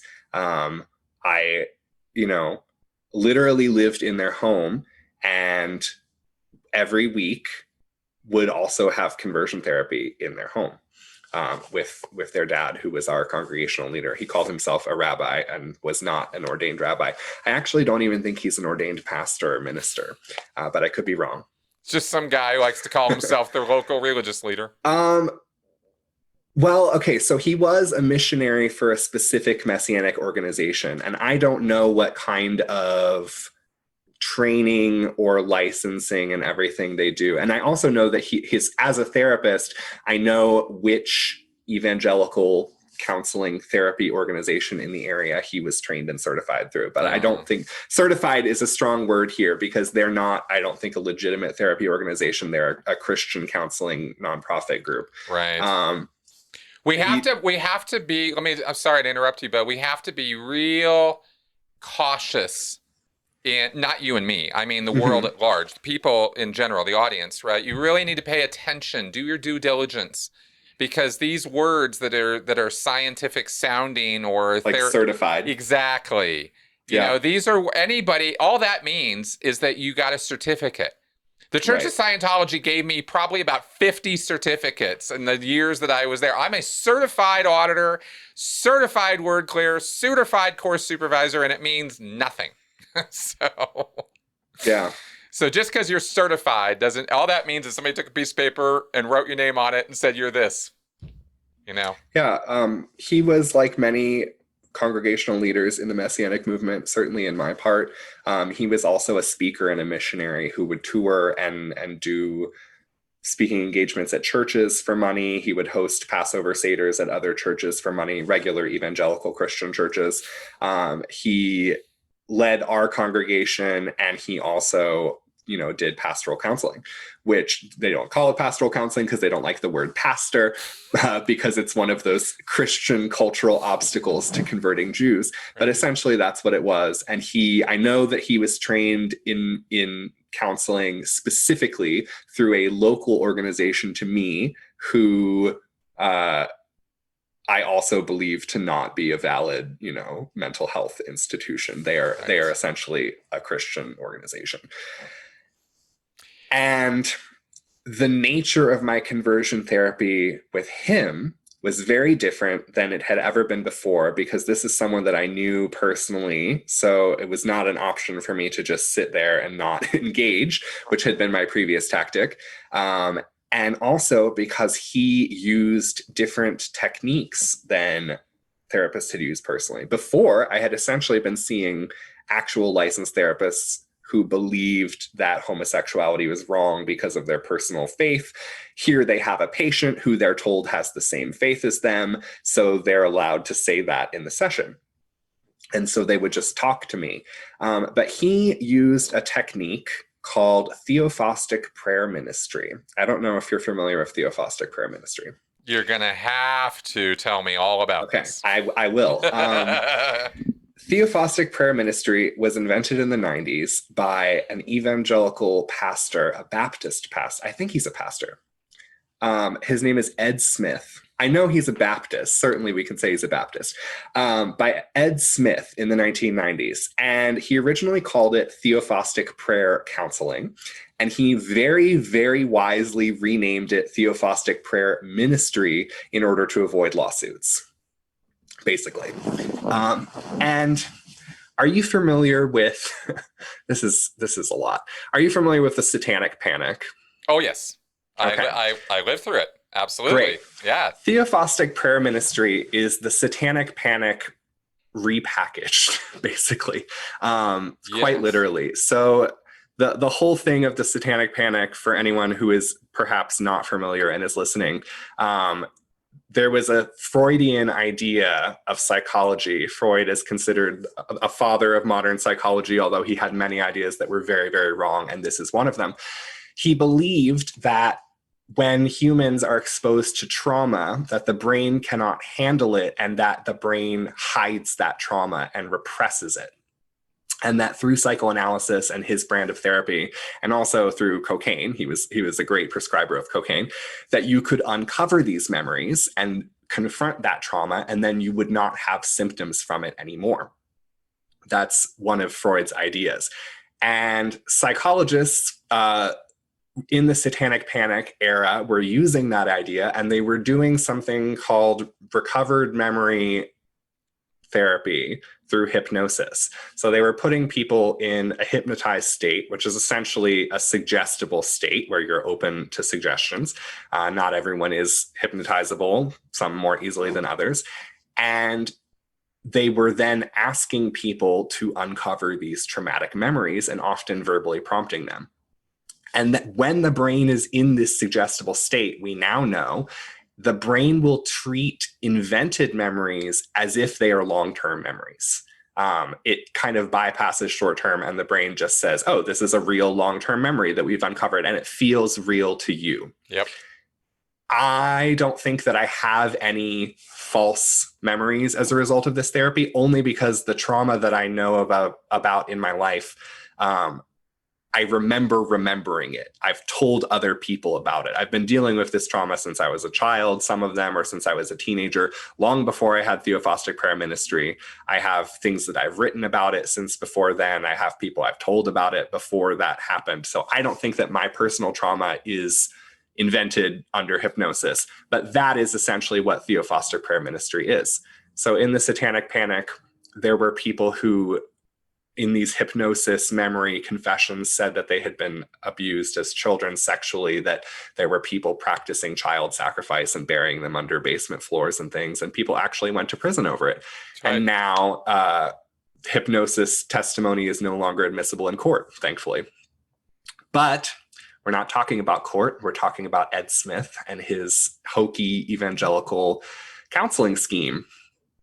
So the theology of Theophostic prayer ministry is basically that Jesus dwells in your heart, and therefore you no longer have original sin. Your sin nature has been taken away and replaced with Jesus. So you should not have any more inclination to sin, to do evil, and you should not have any more emotional suffering as a result of sin or trauma or things, because you should be healed by Jesus. So this obviously presents a problem, because obviously that is not what people experience. Well, I am positive that that is the case. I would like to provide a little bit more detail, if I might ask you about this, because I looked up the Theophostic prayer ministry process. Yeah. There's a Wikipedia page on this. I'm sure there is. I haven't seen the Wikipedia page. I've read, there's a book called The Failure of Evangelical Mental Health Care that talks about Theophostic prayer ministry a little bit. And I've seen a lot of Ed Smith's own videos on the subject, which are more telling than I think he intended them to be. I'm sure that's true. I see when I looked it up here, the first thing that came up was Ed Smith on video. I just want to ask about this process, because it's a weird mashup of psychotherapy and faith-based faith, really, you know? So the process is about dealing with traumatic memories, because their explanation essentially for why believing Christians still experience mental anguish and still experience temptation to sin. And by temptation to sin, I mean homosexuality inclination, but also, anyone who has sexual urges, which are just a normal human desire. In Christian theology, those are considered sins. Having sexual thoughts about someone else is a sin. It's a thought crime, basically. So if you're still having those, why are you still having those when Jesus has replaced your will? So they think that you have some traumatic memory from before your salvation, before Jesus entered you, that is still hurt and unhealed by Jesus because you haven't let Jesus into that part of you, and that's what you need to do. And they promise that their belief is that if you do that work and you bring Jesus into those traumatized areas of your past, that you will live a life with no mental suffering, no sadness, no depression, no anxiety, and no inclination to sin ever. No sexual thoughts, aside from, pure married sexual thoughts. So the way they do this is you sit or lay down with your eyes closed, and the therapist leads you in prayer. And what they're then looking for is for you to bring a feeling into the room. And that is a feeling that you want to get rid of, essentially. So it could be anger, it could be sadness, it could be low self-esteem, it could be more developed. So it could be like, I feel like I'm worthless, or like, I feel like I deserve, to suffer, or like, I think I'm always going to fail at things. So you bring your feeling into the room, and at that, your eyes are closed, you're being verbally coached by the therapist. Stage 1 is your feeling. Then you are supposed to talk about the memory, the earliest memory you can think of where you felt that way or a very similar way. And you have to talk through that memory in the first person and in the present tense. And that is very important to them. Ed Smith has actually, this is what I mean when I say he reveals more than he means to. Ed Smith has said on some videos that people not keeping their eyes closed, not staying focused, not staying in the correct time grammar of like, I am entering the room, that can be because a demon is inhabiting them and preventing the therapy. So you have to use this present tense language. Your eyes are closed. I am experiencing this. And you recount your traumatic memory that you think is linked to that feeling. So if you feel, worthless, it could be a memory of being bullied or abused or whatever. And then from your feeling to your memory, the therapist wants you to admit what belief you have accepted about yourself or about the world from that memory. So maybe I feel worthless, I was abused, or I am being abused, I am 7 years old, I am on the front porch of my house, my dad is hitting me. And then I say, I believe that I am worthless because I, experienced this, and I thought that people who were supposed to protect me did not want to, therefore I must not have value. So you say what your belief is that you gained from that memory. And then through prayer, you ask Jesus and God to speak to you and to give you a new belief, which doesn't happen, first of all. Well, I have so many questions, so please, yes. It doesn't happen. Oh, I should say also that when I was doing more research about this, I always encountered the eyes closed version of this. But I think Ed Smith in his own videos, but certainly I have heard of people experiencing this type of Theophostic prayer ministry with an EMDR machine. The little PTSD moving light thingy. So then Jesus is supposed to speak to you, which obviously does not happen. And if it does, you may have other problems. And you're supposed to get this new belief. Only the thing is that then you should stop having that experience. You should stop feeling worthless. You should stop being depressed. You should stop being anxious. You should stop being gay, whatever it is that you're being treated for. Right. And then that doesn't happen. And so the Theophostic prayer ministry answer to that is you must have an earlier trauma that you have not dealt with. And so then in your next session, your therapist will go looking for the earlier trauma. And when you get from the feeling stage to the memory stage, they're now looking for an earlier memory than you gave in the last session. Does this sound at all familiar to you from anything I've ever talked about? I have felt very, I don't know that it's necessarily the same techniques, but I've seen, I think also in your interview with Telltale, you talking about the Scientology process, and it does feel very similar in that it is a very ritualized, essentially form of brainwashing where you are with an authority figure and there's a scientific process and you are accepting their beliefs about you. Well, let me tell you just a tad more, because what you're describing is almost exactly Dianetics.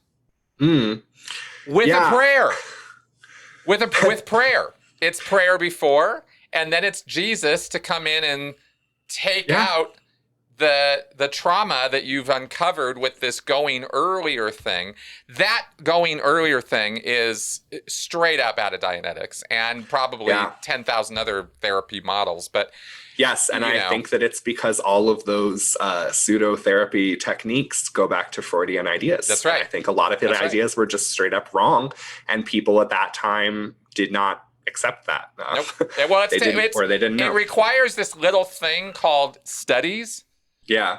It requires this little ethical thing called studies, time and effort, and scientific study. And this is something that doesn't get done nearly well enough in the field of psychology, much less in this psycho-religious mashup. Yes, that you are describing, right? Which of course doesn't work. Yeah, I want to clarify also that, like, of course, not all Messianics undergo Theophostic prayer ministry, although I'm sure many others have, and not all undergo conversion therapy. But I certainly think it's an abusive group because I did undergo this. I feel traumatized by this, and I did lose, everybody I had known in my life pretty much as a result of my leaving that therapy and leaving that group. So you got to a point where you got sick of this and just said, okay, look, I'm done. Or how did that? Let's go ahead and finish what happened. Let me finish about the therapy process first. So this is when you get into like the suggestible state and leading questions. So you've been told that now your symptoms should go away. You've had this session. You should be healed and no longer experience any type of pain or temptation or whatever as a result of that trauma. But you still do, obviously, because you haven't gotten any kind of effective treatment. And let me say also that at no point in my whole life until I left the Messianic Movement was I ever offered any type of valid therapy or any type of medication for depression or any type of actual treatment for eating disorders or self-harm or anything that I was experiencing. I was just very much on my own with this psychotherapy. Right. So they then want you to have an earlier memory in the next session to get at the root and to root this thing out of your life. But you might not have an earlier memory than that. Often you don't.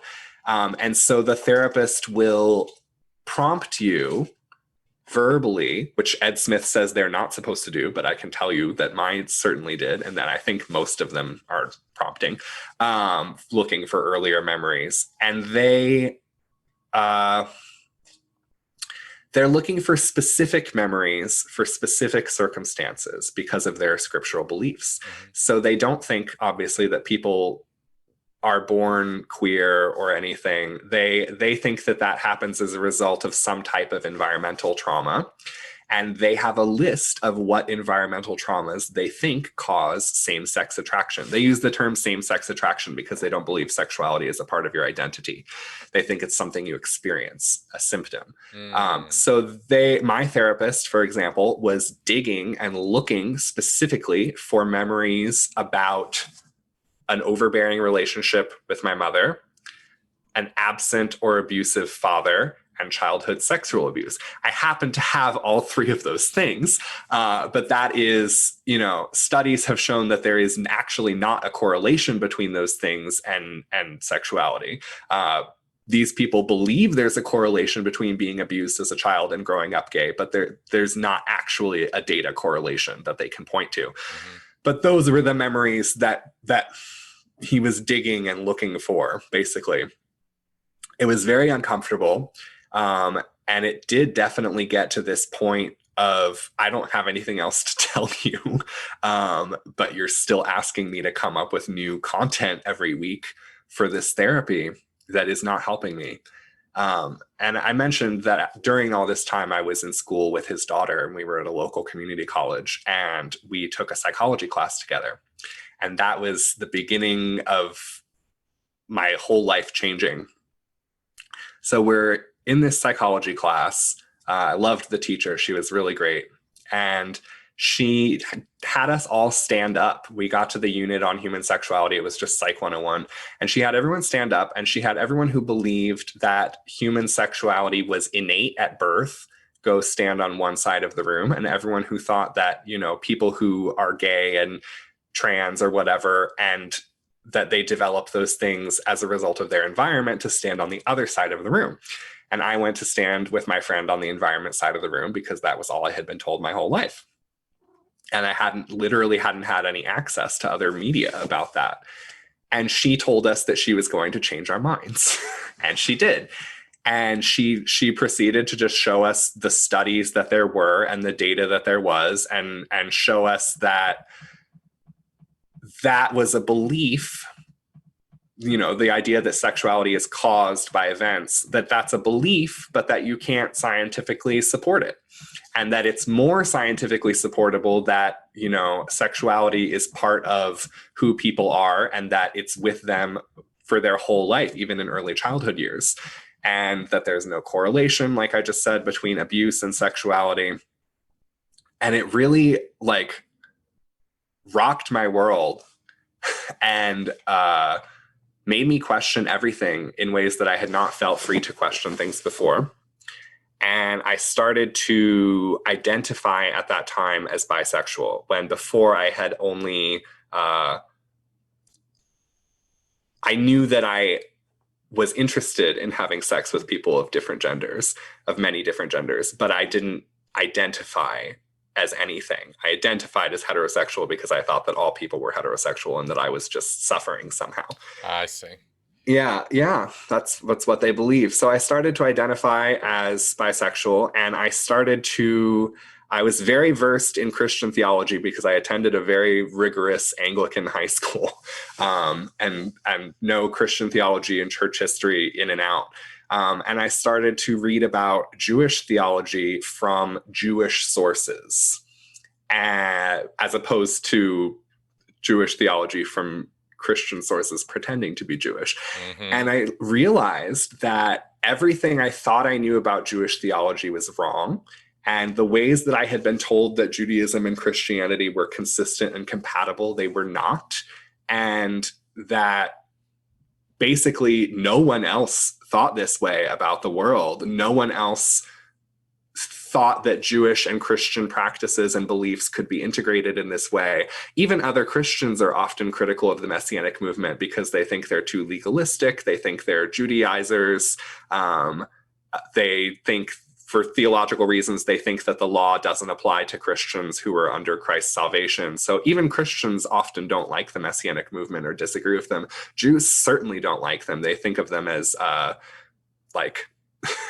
that, well, they're preying on Jews for conversion. So Jews obviously don't like them. Yeah, they're fake wannabe weirdos. Right. I mean, right, exactly. So I learned that, like, everything I had been told about theology and Judaism was wrong, that there was actually a Jewish theology that was not, or many Jewish theologies, I should say, but that was not what I had been told and not consistent with what I had been told. And so I reached this place in my life around 21 where I identify this as my physically in, mentally out place, where I didn't believe it anymore at all. And I didn't identify myself as that anymore. I started to identify as bisexual, but everyone I knew was in the movement.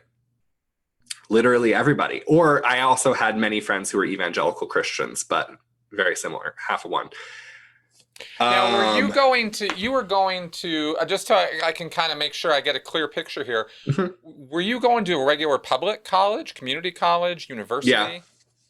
Okay, yeah. so a non-religious institution. Yes, although I went to a small evangelical Christian high school, and I did not go to a bigger university because of a lot of financial hardship on our family at the time, Sure.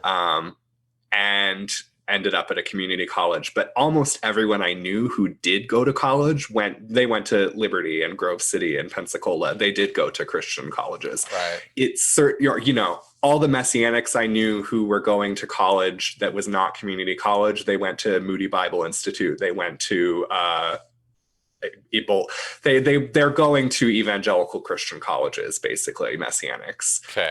So they're staying and they're making a concerted effort, Oh yeah. or their parents are making a concerted effort if they're the ones paying for it to stay in the bubble world. Oh yeah, yeah. But All through high so was school, it we were warned about how college, if we went to a secular college, that it was going to attack our faith, and we were okay? prepared for that. Oh yeah, very much the culture is anti-college. They think that Messianics in particular attack colleges not only for being anti-religion, but for being anti-Israel. They see Palestinian support and criticism of the state of Israel as anti-Semitism. Right. So Messianics tend to be very anti-mainstream college. They think that they're like liberal think tanks that are like breeding grounds for Satan, basically. Yeah, exactly. Not to put too fine a point on it. No, I understood.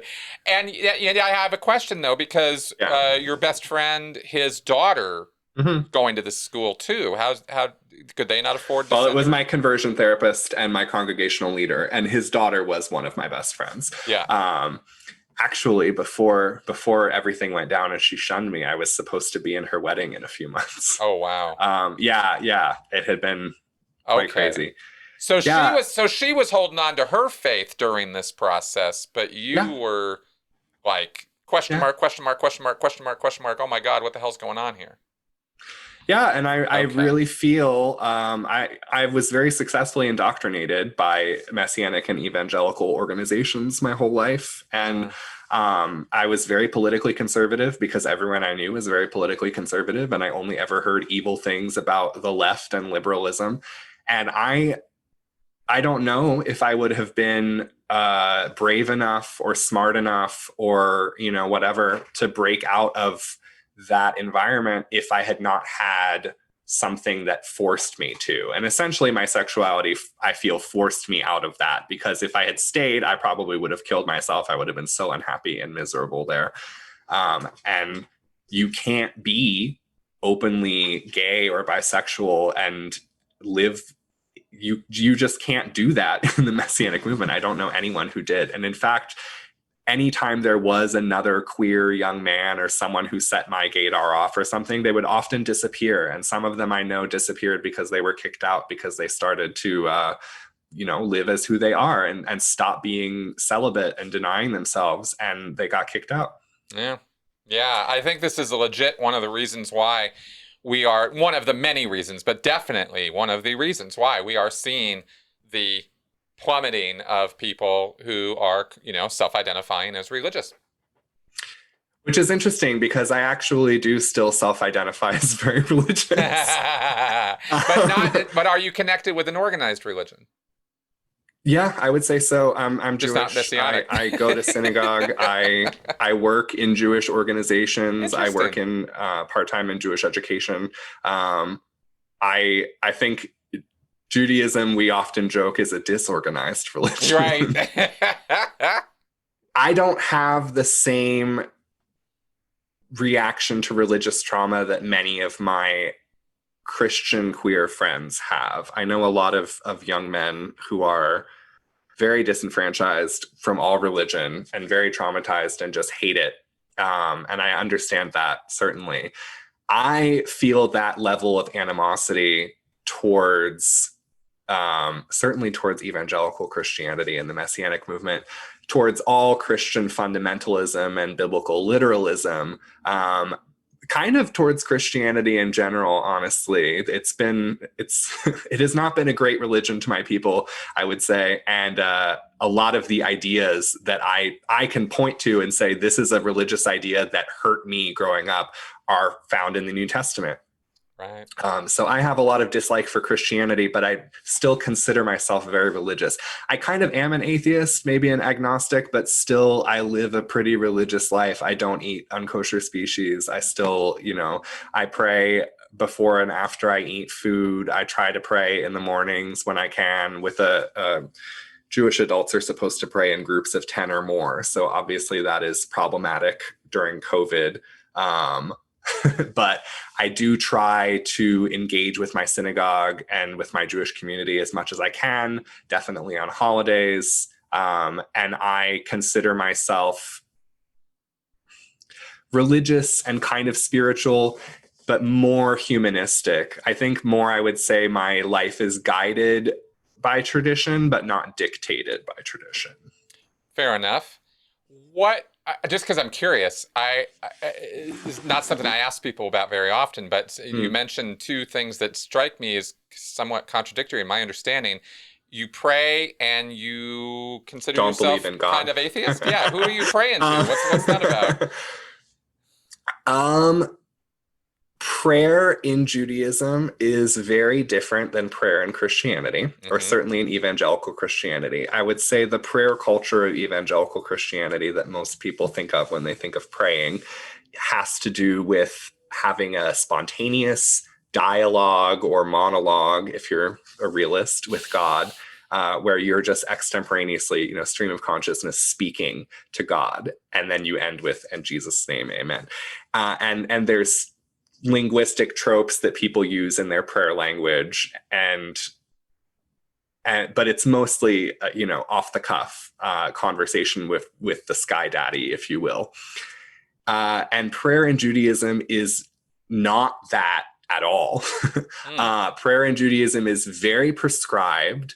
And Judaism is basically a religion of text study. If you love text study, you will love Judaism. You don't even have to agree with the text. You just have to study the text. And you can have many different opinions about it. But I would say text study is one of the unifying factors. And Jews can and do pray extemporaneously, but for the most part, when we talk about praying in Judaism, we're talking about using specific written, poems and language that are prescribed for different daily events, life cycles, holidays that are in many cases thousands of years old, that our people have been saying for thousands of years. And many people I myself find it meaningful to engage in the way that we pray with these ancient texts. And it's also highly ritualized. Like, we don't pray with our eyes open. We pray reading from a book. We pray certain prayers only standing up. We use certain ritual prayer objects.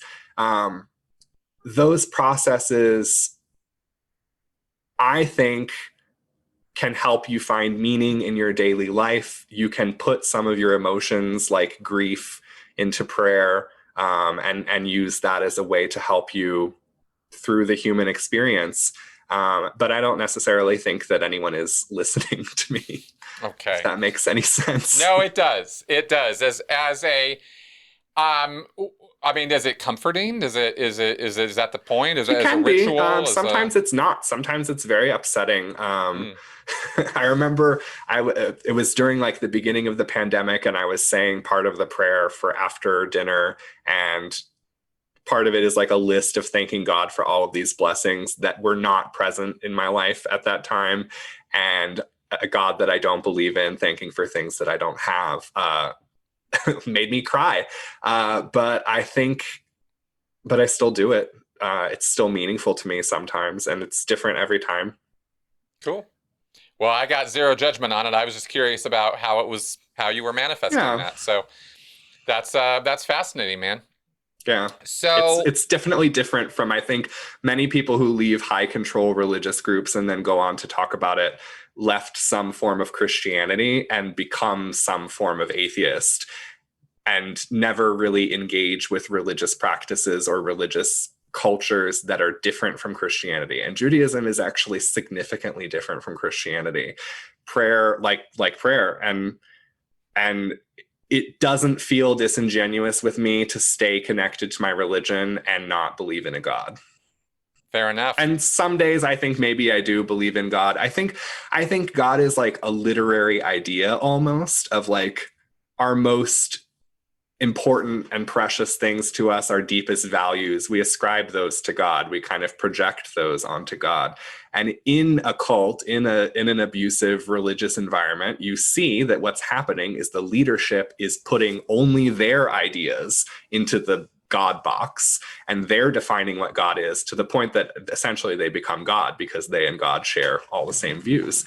Bingo. Yeah, but I think that if you take a big step back and look at that from a wider cultural perspective in a way that's not abusive and controlling and unhealthy, that there is something that can be meaningful about almost enshrining our deepest values as a culture together and what that means. And so for me, when I think about God, I don't picture a literal being. I think about things like respecting other people and the sanctity of all life and the fact that all humans are created in the image of God. And what does that mean? That we're all worthy of respect.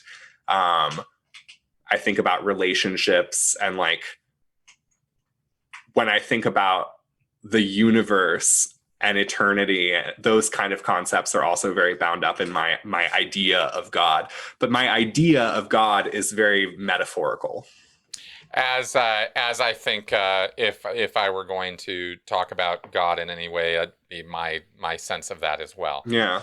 You know, I don't have a thing about some guy who's listening to my prayers or listening to me or paying any attention whatsoever No. to anything going on here.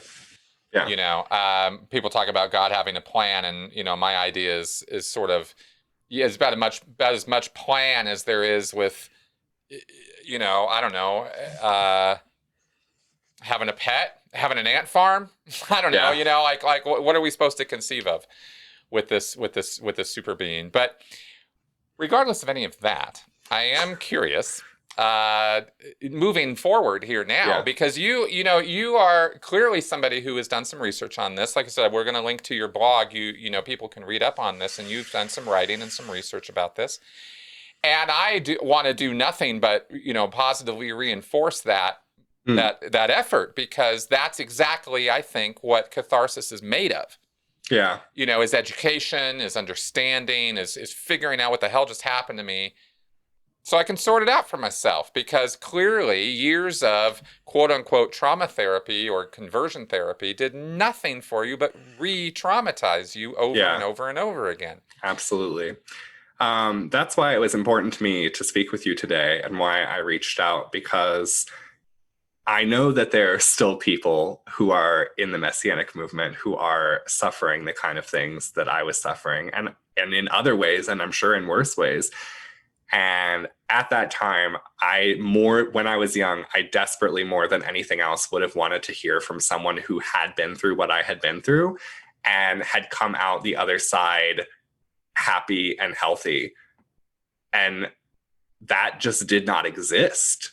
I literally didn't think that existed. And it's, even when you hear other stories about people who survived, often if their experience is very different than yours, it can be hard to relate. Like I related a lot to Christiana Miner's experience that you covered, and we came from pretty different backgrounds. There were many things that like just did not line up. So it's important to me because I know that there are other people who are still suffering. Yeah. Yeah, big time.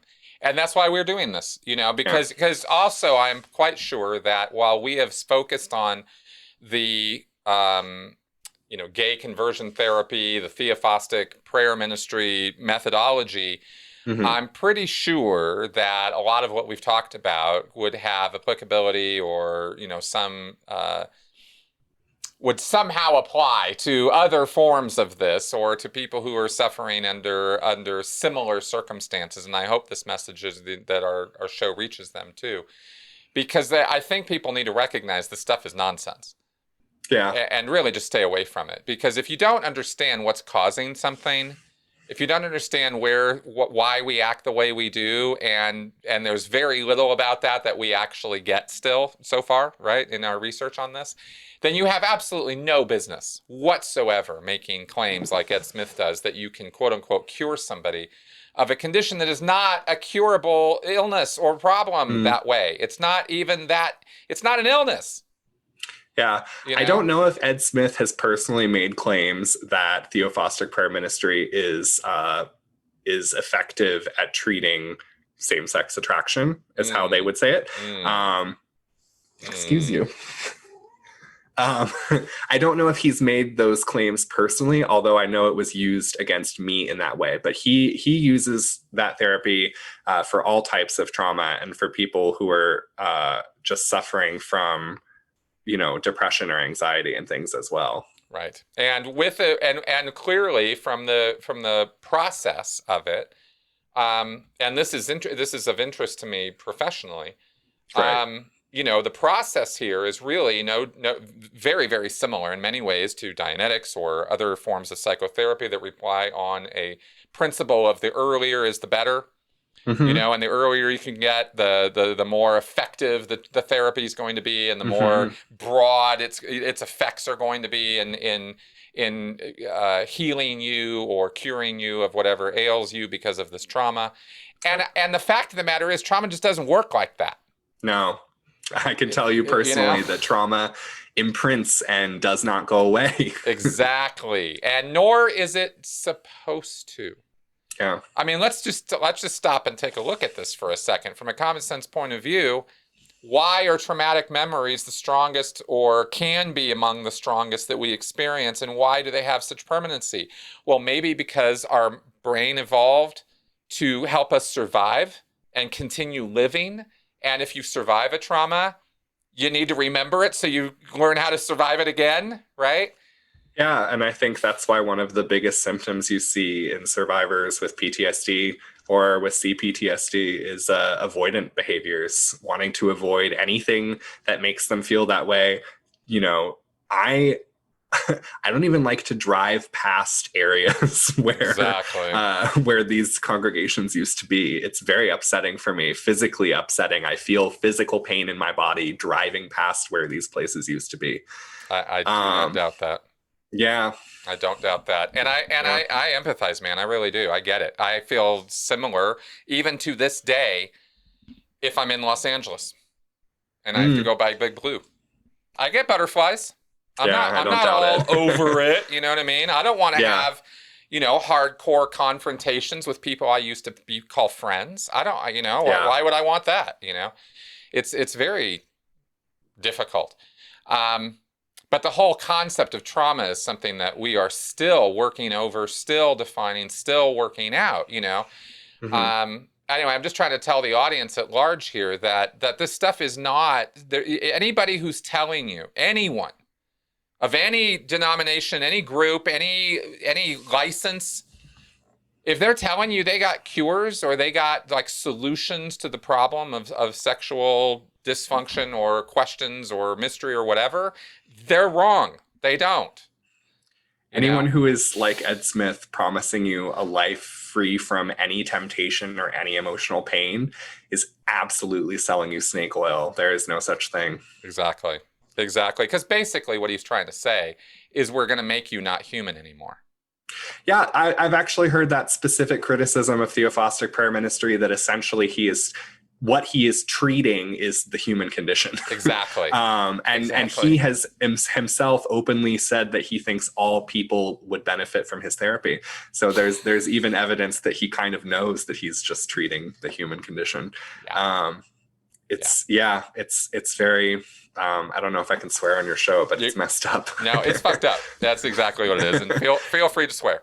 Okay. Because it's when I read through this here before you were describing it, and then after you described it, it's crystal clear. This is just mashed up psychotherapy and religious ideas thrown together. And if it didn't work, it's because the devil's in you. I mean, there is just no literally. Ed Smith will say if his therapy is not effective on you, it is because a demon is in your body preventing his therapy from being effective. There you go. Right. I have Very seen him say it scientific. on tape. There you go. Um, Well, Ed, you go show me some demons, and we'll talk more. yeah. Oh my Wow, man. gosh. Wow. Okay. Um, Well, I have. Let's go ahead and wrap up now because I okay. think we've covered some pretty important stuff here. I mean, one in terms of the messianics, and two in terms of the gay conversion therapy, which have been wanting to look at or talk to somebody who has experienced that for quite some time, and you accidentally came across my radar here. So I want to thank you for taking this time, for doing the work you're doing, for putting the work out there publicly that you're doing, and for being brave enough to step up and put your face out there and say, hey, this happened to me and it wasn't cool and I want to talk about it. Thank you. I really appreciate the opportunity to do that because it upsets me, it angers me that when you search Theophostic prayer ministry, that most of what comes up is Ed Smith's own material. And it angers me that when you search for the Messianic movement and to try to find out what it is and what it's about, that almost all of what comes up is their own material.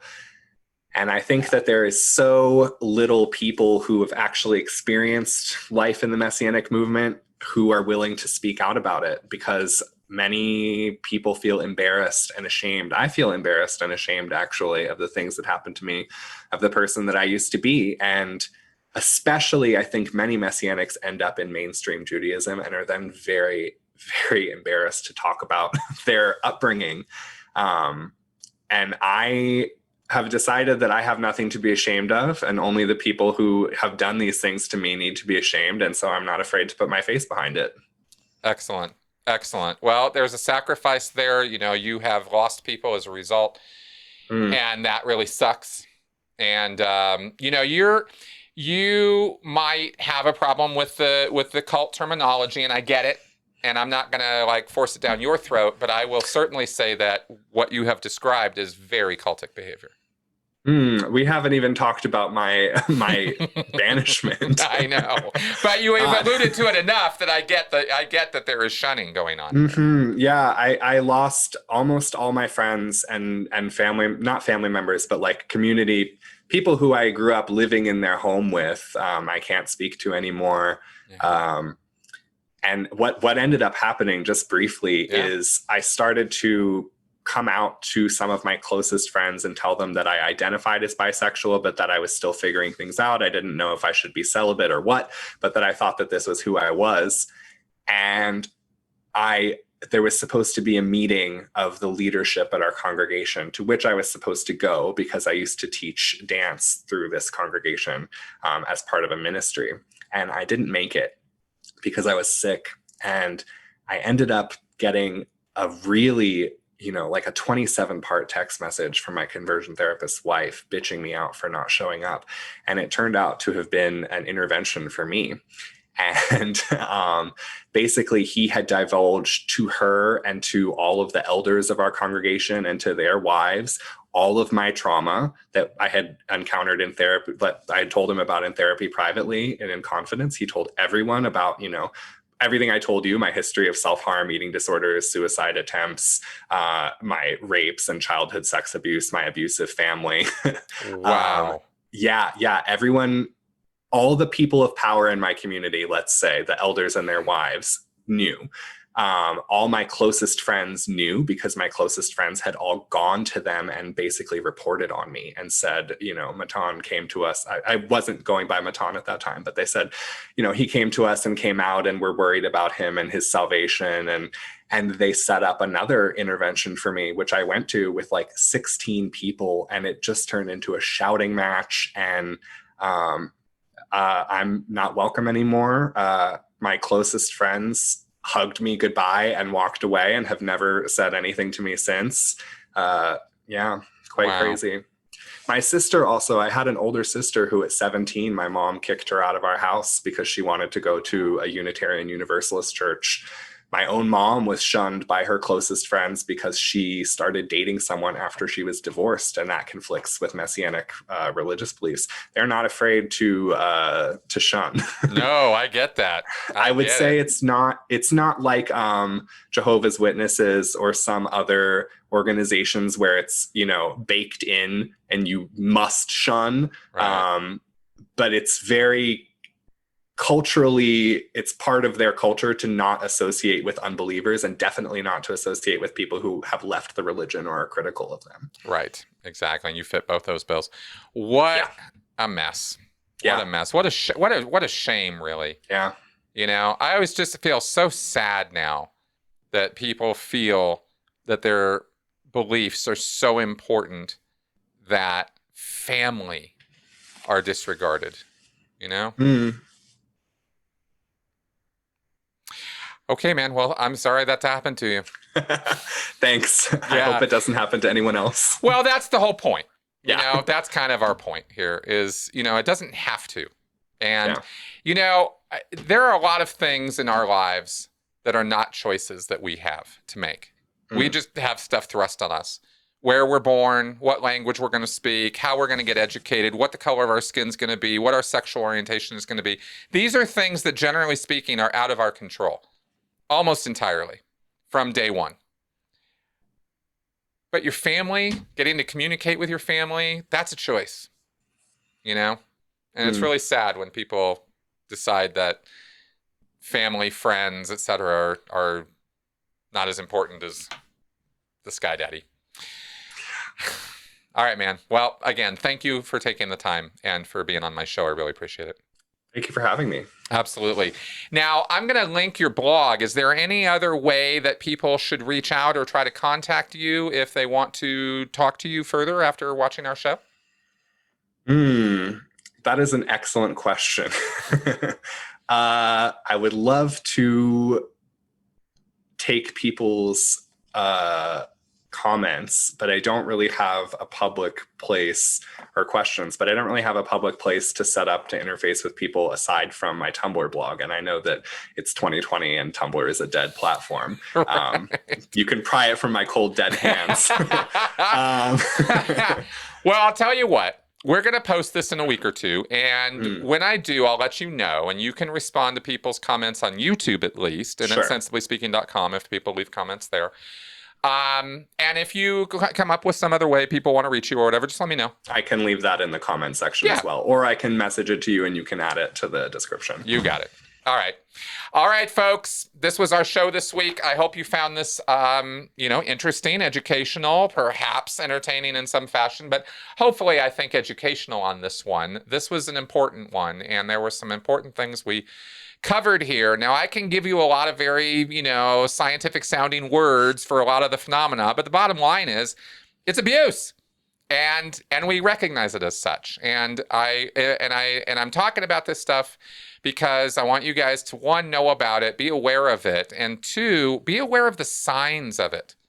Because you're not necessarily going to see all of this in the people around you, but you might see red flags of it. And if you do, it's okay to step up and ask and take some action and find out if people need some help or just somebody to listen to. It can help. It can matter a lot, especially if you get them at the right time, at the right place. And you never know when that's going to be or when those opportunities are going to present themselves. So just thought I'd throw that out there as a little bit of what can I do, Sometimes we hear this stuff and we just shake our heads and go, oh my God, there's just nothing that can be done about this. But it's not true. It's not true at all. The right person stepping in at the right place at the right time can change a person's life forever in a positive way. So that could be you. And that being said, I will see you guys next week. Bye-bye.